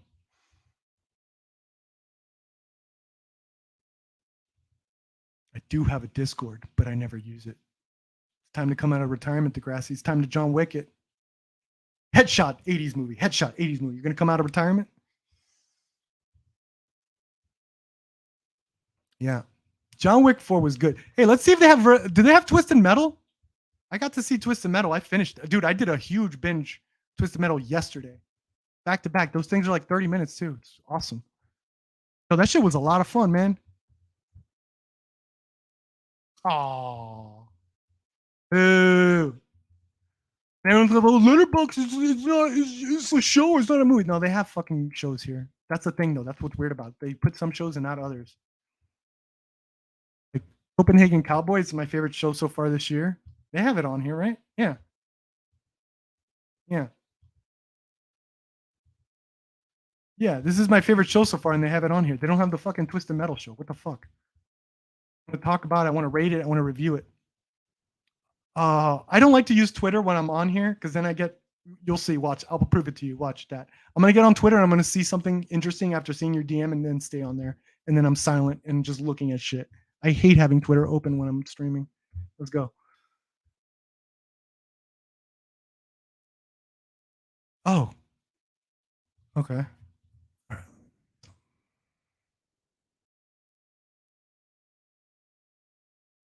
right. I'm trusting you with this. This is kind of don't fuck me over, Vince. Trusting you. I'm trusting you here. Okay. Trusting you here. All right. Let's go. I like you, Vince. That's why I see you on. I think you're a good guy. Could be wrong though. You seem like a good guy, and I like you on Williams. There you go. Giving you lots of power there. Okay, close Twitter. All right. Okay, there. This is my Plex. Give me Plex stuff. I've heard about Plex. I haven't fully jumped in, but I've heard about it a lot, and I'm a Letterboxd guy.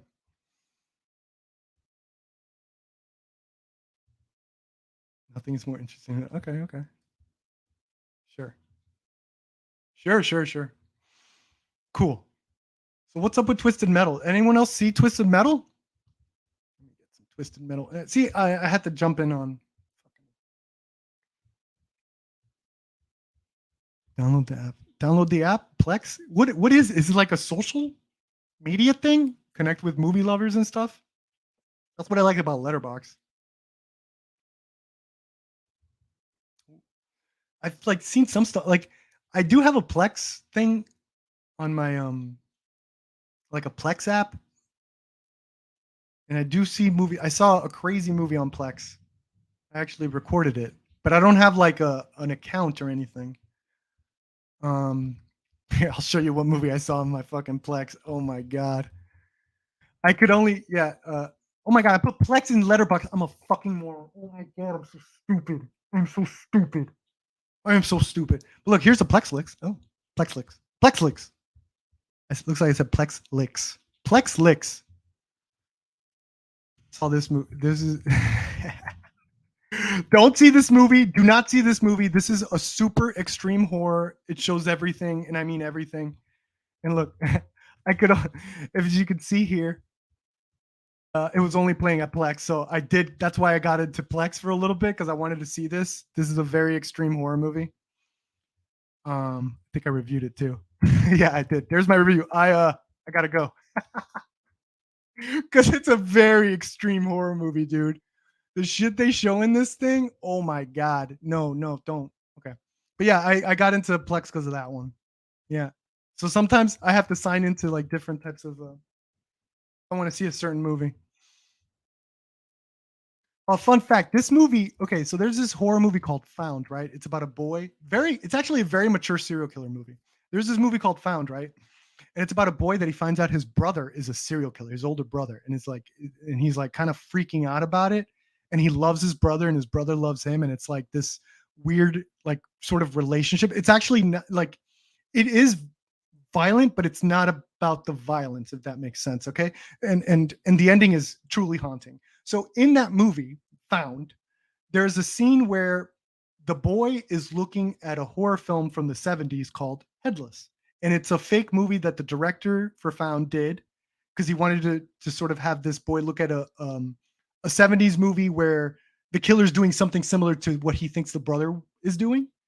And the killer in that movie does some really messed up stuff. So after that movie came out and Found had like a bit of a cult following, they decided to make that movie within the movie. So this is the movie the kid in the movie was watching, and it's super extreme, right? So I found that very fascinating and awesome. So I decided to see it, and oh boy, was it extreme, very extreme, full on. Whatever you guys think that means, it is that full on.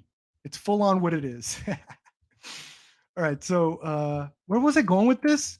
I don't even know where I was going with this. God damn it! See, I always get these freaking horror movies. Perp, have you watched Spider-Man Across the Spider-Verse? Spider-Man and Gwen come in and decide that they're gonna shit on Flash when they come out, and it's a similar universe. No, I did not. I didn't. You probably think I'm gonna say I didn't like Into the Spider-Verse. Didn't? No, I fucking loved Into the Spider-Verse. I haven't. I'm gonna wait for streaming. Wait for the digital for that one. And to be completely honest, what did I give this one? Hold on, I'll rate it right now. 4 stars. Okay, yeah, I really like this one. Yeah, this movie was great. I didn't think the new one could be even close to touching this one, so I never went to go see it. But then everyone said, "Oh no, it's better." And I'm like, "Oh, okay, I will see it." Okay. So yeah, I am doing that. I'm gonna watch this one when the new one when it comes out. All right, deal. No, I'm gonna wait for the 4K. I'm getting the 4K for that one. Usually, stuff I get on digital, I will not get the 4K unless I absolutely loved it, you know. But for that one, yeah, I'll get the 4K. Steelbook edition just to rub it in max. Hey, Sticks boy, how are the sticks? Whoa, you personally have that? You personally have 4,300 movies and 400 shows, or are you just saying that's what's available or something? Oh, you sent him. Thank you. I'll definitely check it out. Not right now, but I'll definitely. I need to get into Plex. As you can see, they have Headless.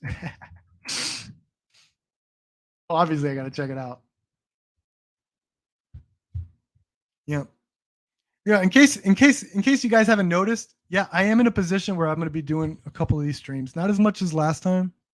Did like 10 days or some shit. 10 days, 10 hours. But I'm in a position where I could stream for a long time if I wanted to while I wait. So I'm doing that.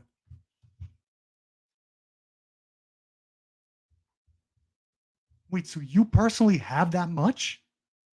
4,300 movies? How'd you do that?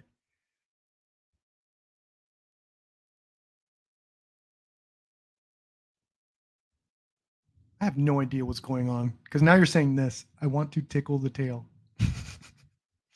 All right, this is officially a perp stream. We're getting weird, baby. All right, so September 19th feels like a long time from digital to physical for The Little Mermaid. Yeah, but I only saw the movie once in theater, so the wait's gonna be fine for me. You know, like I said, I'm a huge Little Mermaid fan, much bigger than I have every right to be. I don't know. That movie really spoke to me when I saw it as a child. Um, and I enjoyed the remake, but it's one of those that I only need to watch it every once. I don't need to like watch it all the time. I saw it once in the theater. That's it.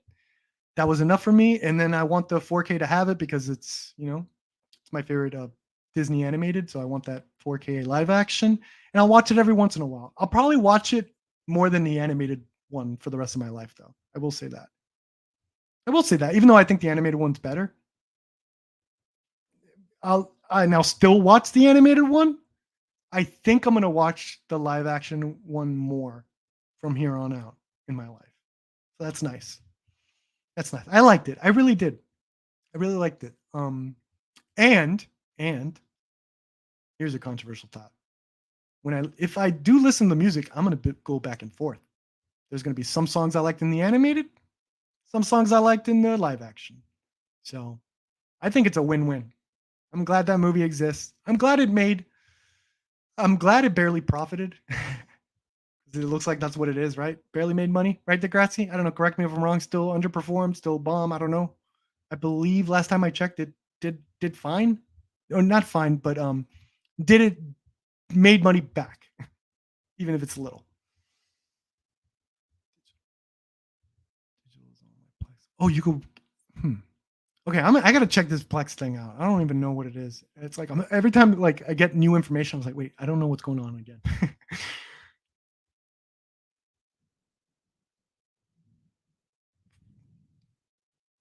Oh, wait, Guardians 3 isn't on D yet? Oh. Wow. You don't like Guardians 3 a lot, huh? What did I give it? I thought it was good. I wasn't in love with it. Honestly, I want fucking James Gunn to do another horror movie. I'm gonna be honest. Oh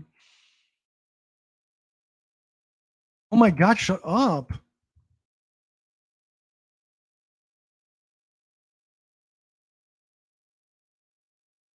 Who the fuck is the third one? This one, right? A 3.5. Very good. Yeah, I thought it was very good. I gave Little Mermaid. Dude, Guardians is so much. I can't believe you. Yeah. You're probably right. Fuck. You're probably right if you're saying that. Now the question is, do I put because dude, Barbie fucked me up, guys. Barbie fucked up my whole letterbox rating system. It fucked it up. I had to like put Flash down. I had to put Little Mermaid down one. I was like, if I'm giving Barbie this needs to go here. This needs to go. Barbie fucked it. Barbie fucked up the patriarchy. I'm gonna say it. Fucked it all up. God damn. Just check your emails. Yeah, I will. I'm kind of doing something here, Vince. I'm kidding. I'll check. I'm excited. I'm excited to get my Plex on. It seems like a lot. It seems like a weird stuff going on there. It's like a social site, but you could put your actual movies there. That's awesome. From what I gather, I could be absolutely wrong because I'm dumb and I don't know anything. The only thing I know is Michael Bay movies and Headless. Super excited to watch Guardians of the Galaxy 3 again next week, but I'm not ready to cry again. Oh. All right, I'm not. Well, I'll save it for the Barbie stream. I'm doing a big Barbie stream with Brucifer. I got choked up twice in Barbie. I'm not gonna lie, bro. You can't get me. You can get me with those fucking flashbacks and the sad music of fucking parents and children playing. You'll fucking get me, assholes. Yeah, I am. I've been doing that because I'm happy and I'm excited because you're here. Dinosaurs are like dogs, man. They wag their tails when they're excited. They get excited. That's what I am. I'm excited. Thanks everyone for showing up. I got 9 people here. Oh yeah, I keep forgetting I'm using fucking MME's thing. Yeah, getting that clout. I forgot I'm using MME's channel too. Hey, you know what's funny though? Where the fuck is Taladia? Or Voltaire or DL or anyone? All those motherfuckers used to come in. Now here I am by myself.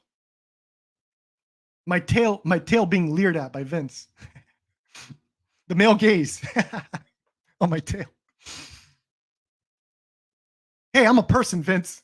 My eyes are up here. Okay, my eyes are up here. All right, there. I'm kidding. Vince is a good guy. All right, what else we got? I'm looking. Don't make me go through Twitter, man. I will. Because you know who's the lifesaver when it comes to Twitter? That Anthony Beltry. He always has stories. He's like, all right, Anthony, what do you got for me? Here we go. And then that's his thing too, right? He goes to every stream. What do you think of this? What do you think of that, man? Anthony's like the best hype man. If you're doing like a solo stream, bring on Anthony Beltry because he'll bring the news and he'll ask for your thoughts and truly want to know about him. The milk. I said gaze. Z with a Z. Zombie. Like zombie. I shouldn't even put that. I shouldn't even highlight that, Vince. Male gaze. Z. I choked up countless times in Guardians and The Flash. Those two movies destroyed me. I didn't get choked up on The Flash. I did not get choked up on The Flash. I did. It is not.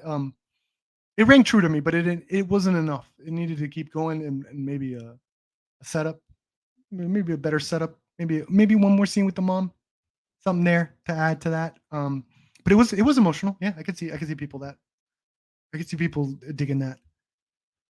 Guardians, yeah, Guardians. Jesus. Thank God I went to the bathroom when he went to heaven or some bullshit and he saw all his friends there or something. Thank fucking God. Yeah, I would have bawled my eyes on that, but I went to the bathroom. My girlfriend told me what happened afterwards. So I missed it. I missed the cry fest. Anything with a dead mom and it rips my heart out. Oh my God. All right. There's did you see Barbie? There's not a dead mom in there, but there is like, you know, these moments that you have with your children. Especially if they're growing up now, I could imagine really hitting you hard. But yeah, I always have a soft spot for stuff like that too. Mom, dads, brothers, family stuff, especially when they're suffering. I don't like, you know, that gets me choked up. Yeah, for sure. I'm getting choked up right now. You can hear it in my voice is cracking. Fucking Flash just wanted to put the soup. What was the soup? I don't remember what the fuck it was. It was soup. Fucking Flash in a soup can.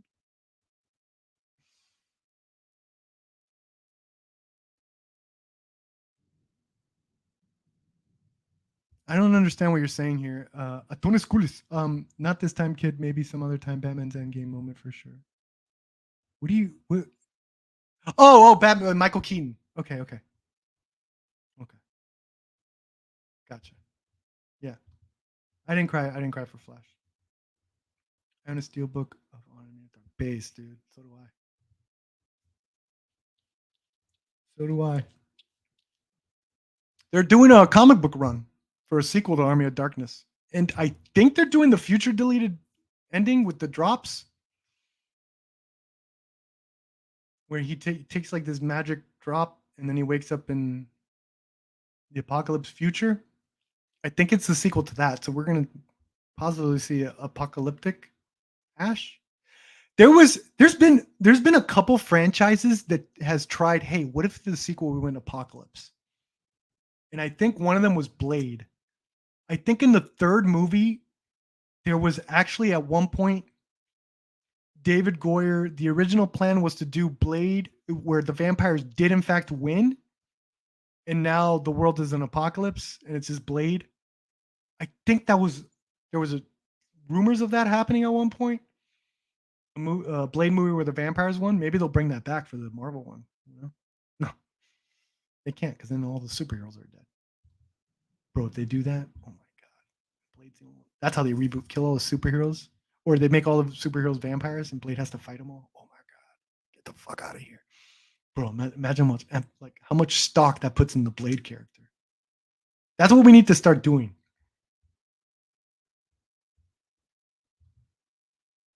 Single fathers, dead mothers, having little brothers are my weak spots in entertainment. Oh yeah.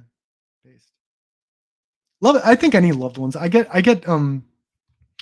there was I don't even know what to call it. It was like a genre movie. It was like a sci-fi horror drama called Starfish. Have you heard of that one? It's about a girl living in the apocalypse. When these monsters that rule the world, but it's not like that. It's more like a drama. And they have these scenes of flashbacks with her and her boyfriend. Holy shit, they did this one at the end that just really, really got me emotional. Of this girl and her boyfriend. It's called Starfish. I think it's on Hulu. It is very, very gut punch. I hope that guy, whoever directed that guy or gal gets another. I want to see another movie from there. I'll check them out later.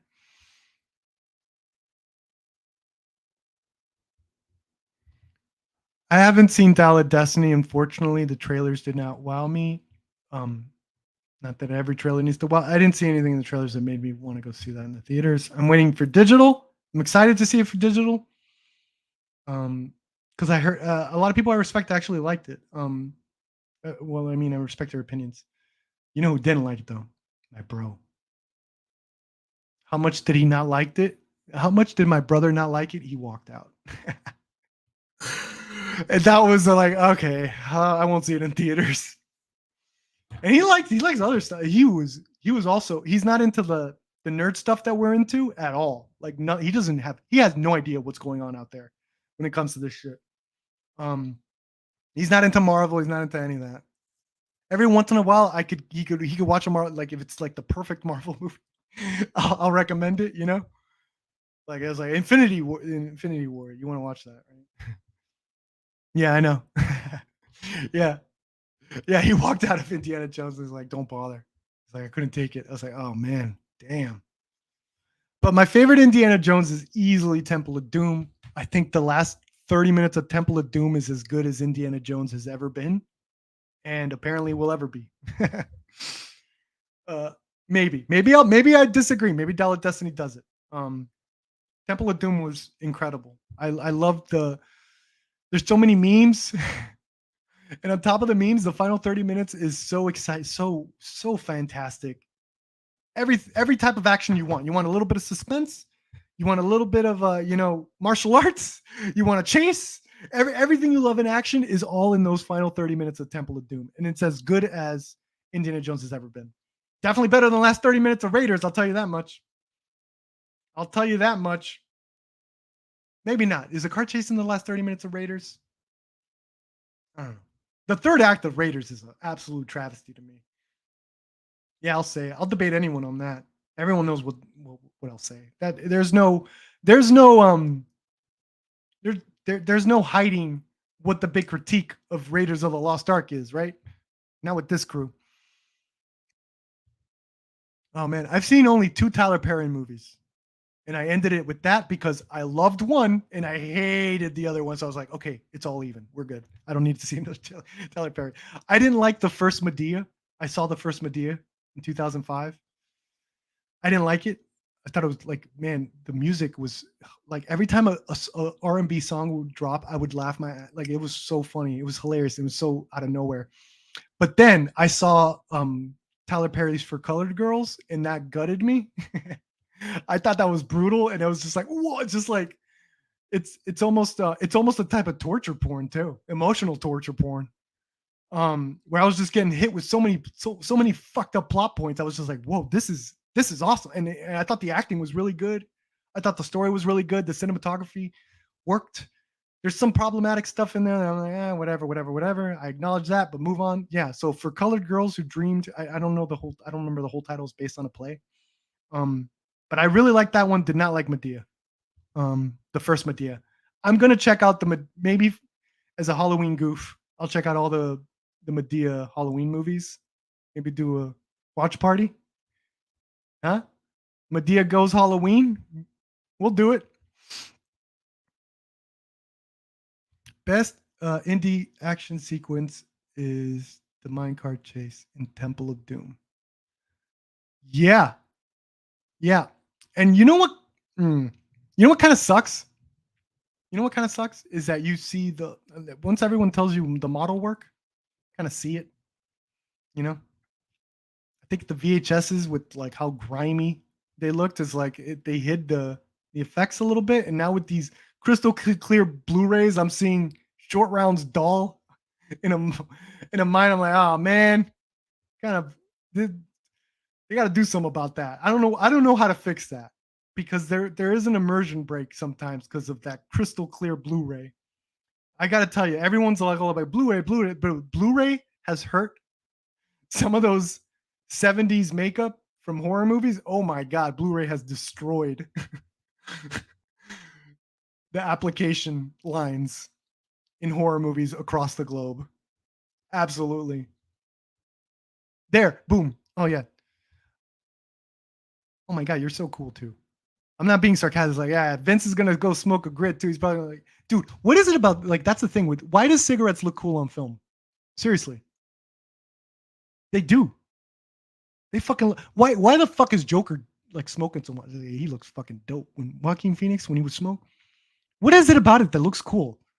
Because it ain't happening with vapes, bro.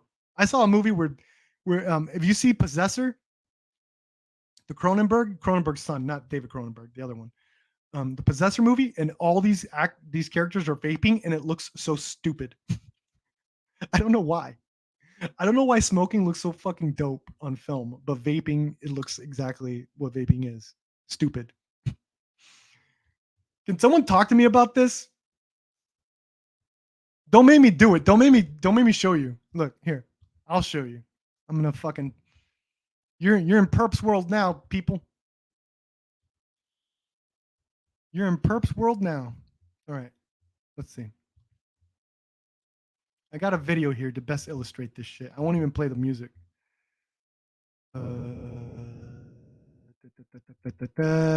Share this screen instead.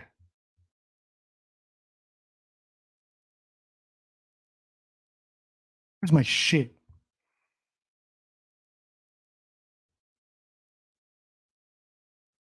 Please pass the vape. My stupid. I got it somewhere here. Vape Squad. If you guys see it, yell at your screen so I could ignore it.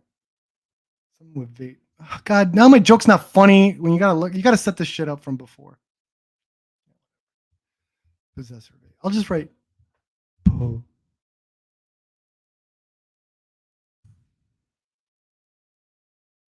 There we go. I found it. There we go. I won't even play. We'll play this in the background. Well, you guys, someone, Degrassi, explain to me. Oh my God, we're gonna have a vape. Oh, this is now turned to the little movie. Oh, but you're not. You don't have a vape. You have a cigarette. Are you vaping or cigarette? Oh, but do you know why? See, like, it doesn't look as cool, man. Vaping on film does not look as cool as cigarettes, and I don't know why. You would think it's like the future. Look, dude, look at these guys vaping.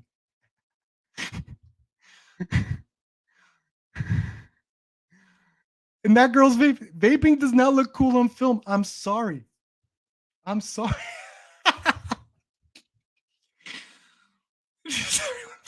Cigarettes look. Now let's look at fucking James Dean smoking a cigarette. Get the fuck out of here.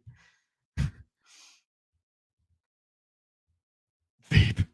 You vape. I vape. Vaping is dead. Vape is dead. Yeah. Movies killed it. Vape. As soon as everyone saw how uncool, like you can't look cool vaping in a movie, it killed vaping everywhere. Right?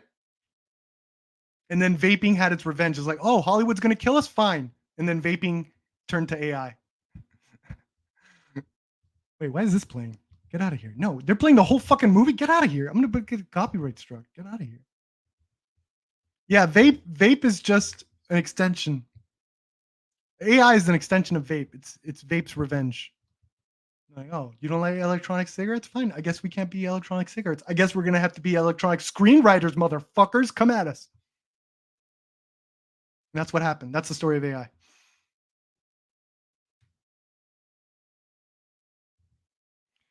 I've been thinking about Joe Swanberg a lot this week. He's got to be going through some things. I have no idea who that is. Am I going to have a sad story now?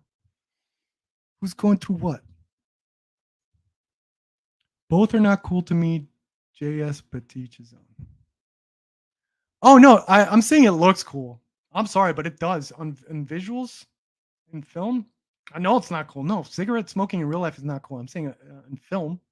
On film, there's some about it.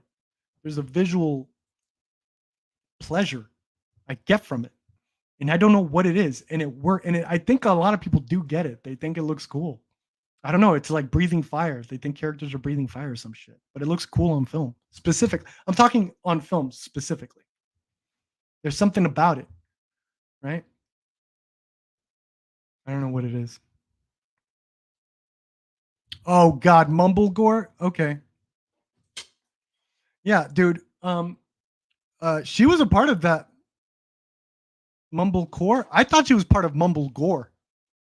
I thought she was part of the Adam Wingard Ty West. Didn't she got her face blown off in House of the Devil, didn't she? She was an actor. Greta was an actor in Ty West's House of the Devil. Remember with AJ Bowen? See, I wasn't part of the Mumblecore scene. I did get into the Mumblegore scene when all those indie guys were doing the horror stuff with Larry Facettin. I talked about that in an earlier stream. But yeah, I think I'm gonna call it now because I have a big stream coming up with Brucifer. We're at the 2-hour mark here. Barely got to talk about Twisted Metal, but who gives a shit? No one saw it. At least the people I thought were on MME that saw it yesterday did not come in here to talk about it. So I was like, oh, I can't talk to anyone about it. But yeah, what movies did he direct? I'm gonna call it now, but I want to. I'll look it up later. She started with Swanberg. Yeah. Okay, cool. I was a big fan of what got me into the Mumblegore scene was Pop Skull, Adam Wingard. That was his first movie. I thought it was really good. And then I was like, what is this stuff? And I started seeing Ty West. Technically, I was into it before because of Larry Facettin from the 90s. He did the new underground New York horror shit. He did Habit, Wendigo, which I loved. But yeah, check your Twitter. I will. Okay, I'm going to get going. I'm calling the stream. Thank you guys. Thank you, that dude Vince, Degrassi, as always, bringing interesting stuff. Who else was here? Stick Boys, Antonis Koulis, of course. I love Antonis Koulis. He's a new guy. Can't wait for the face reveal on that one. Who else? Yeah, that's it. You and Fierce. Oh, sorry, dude. My dude, Fierce Isaac, man, with the fierce postings. And if I missed anyone on here that contributed in any way, shape, or form, thank you so much. I'm calling it. Please stick around 4:30 Eastern time. There's going to be a massive, awesome Barbie spoiler stream. We're going to be discussing, dissecting, and I guess just dreaming about Barbie. And it's going to be a lot of fun. Thank you guys. Take care. You're the best. You're the best. Support the cinemas. Support movies. Support me.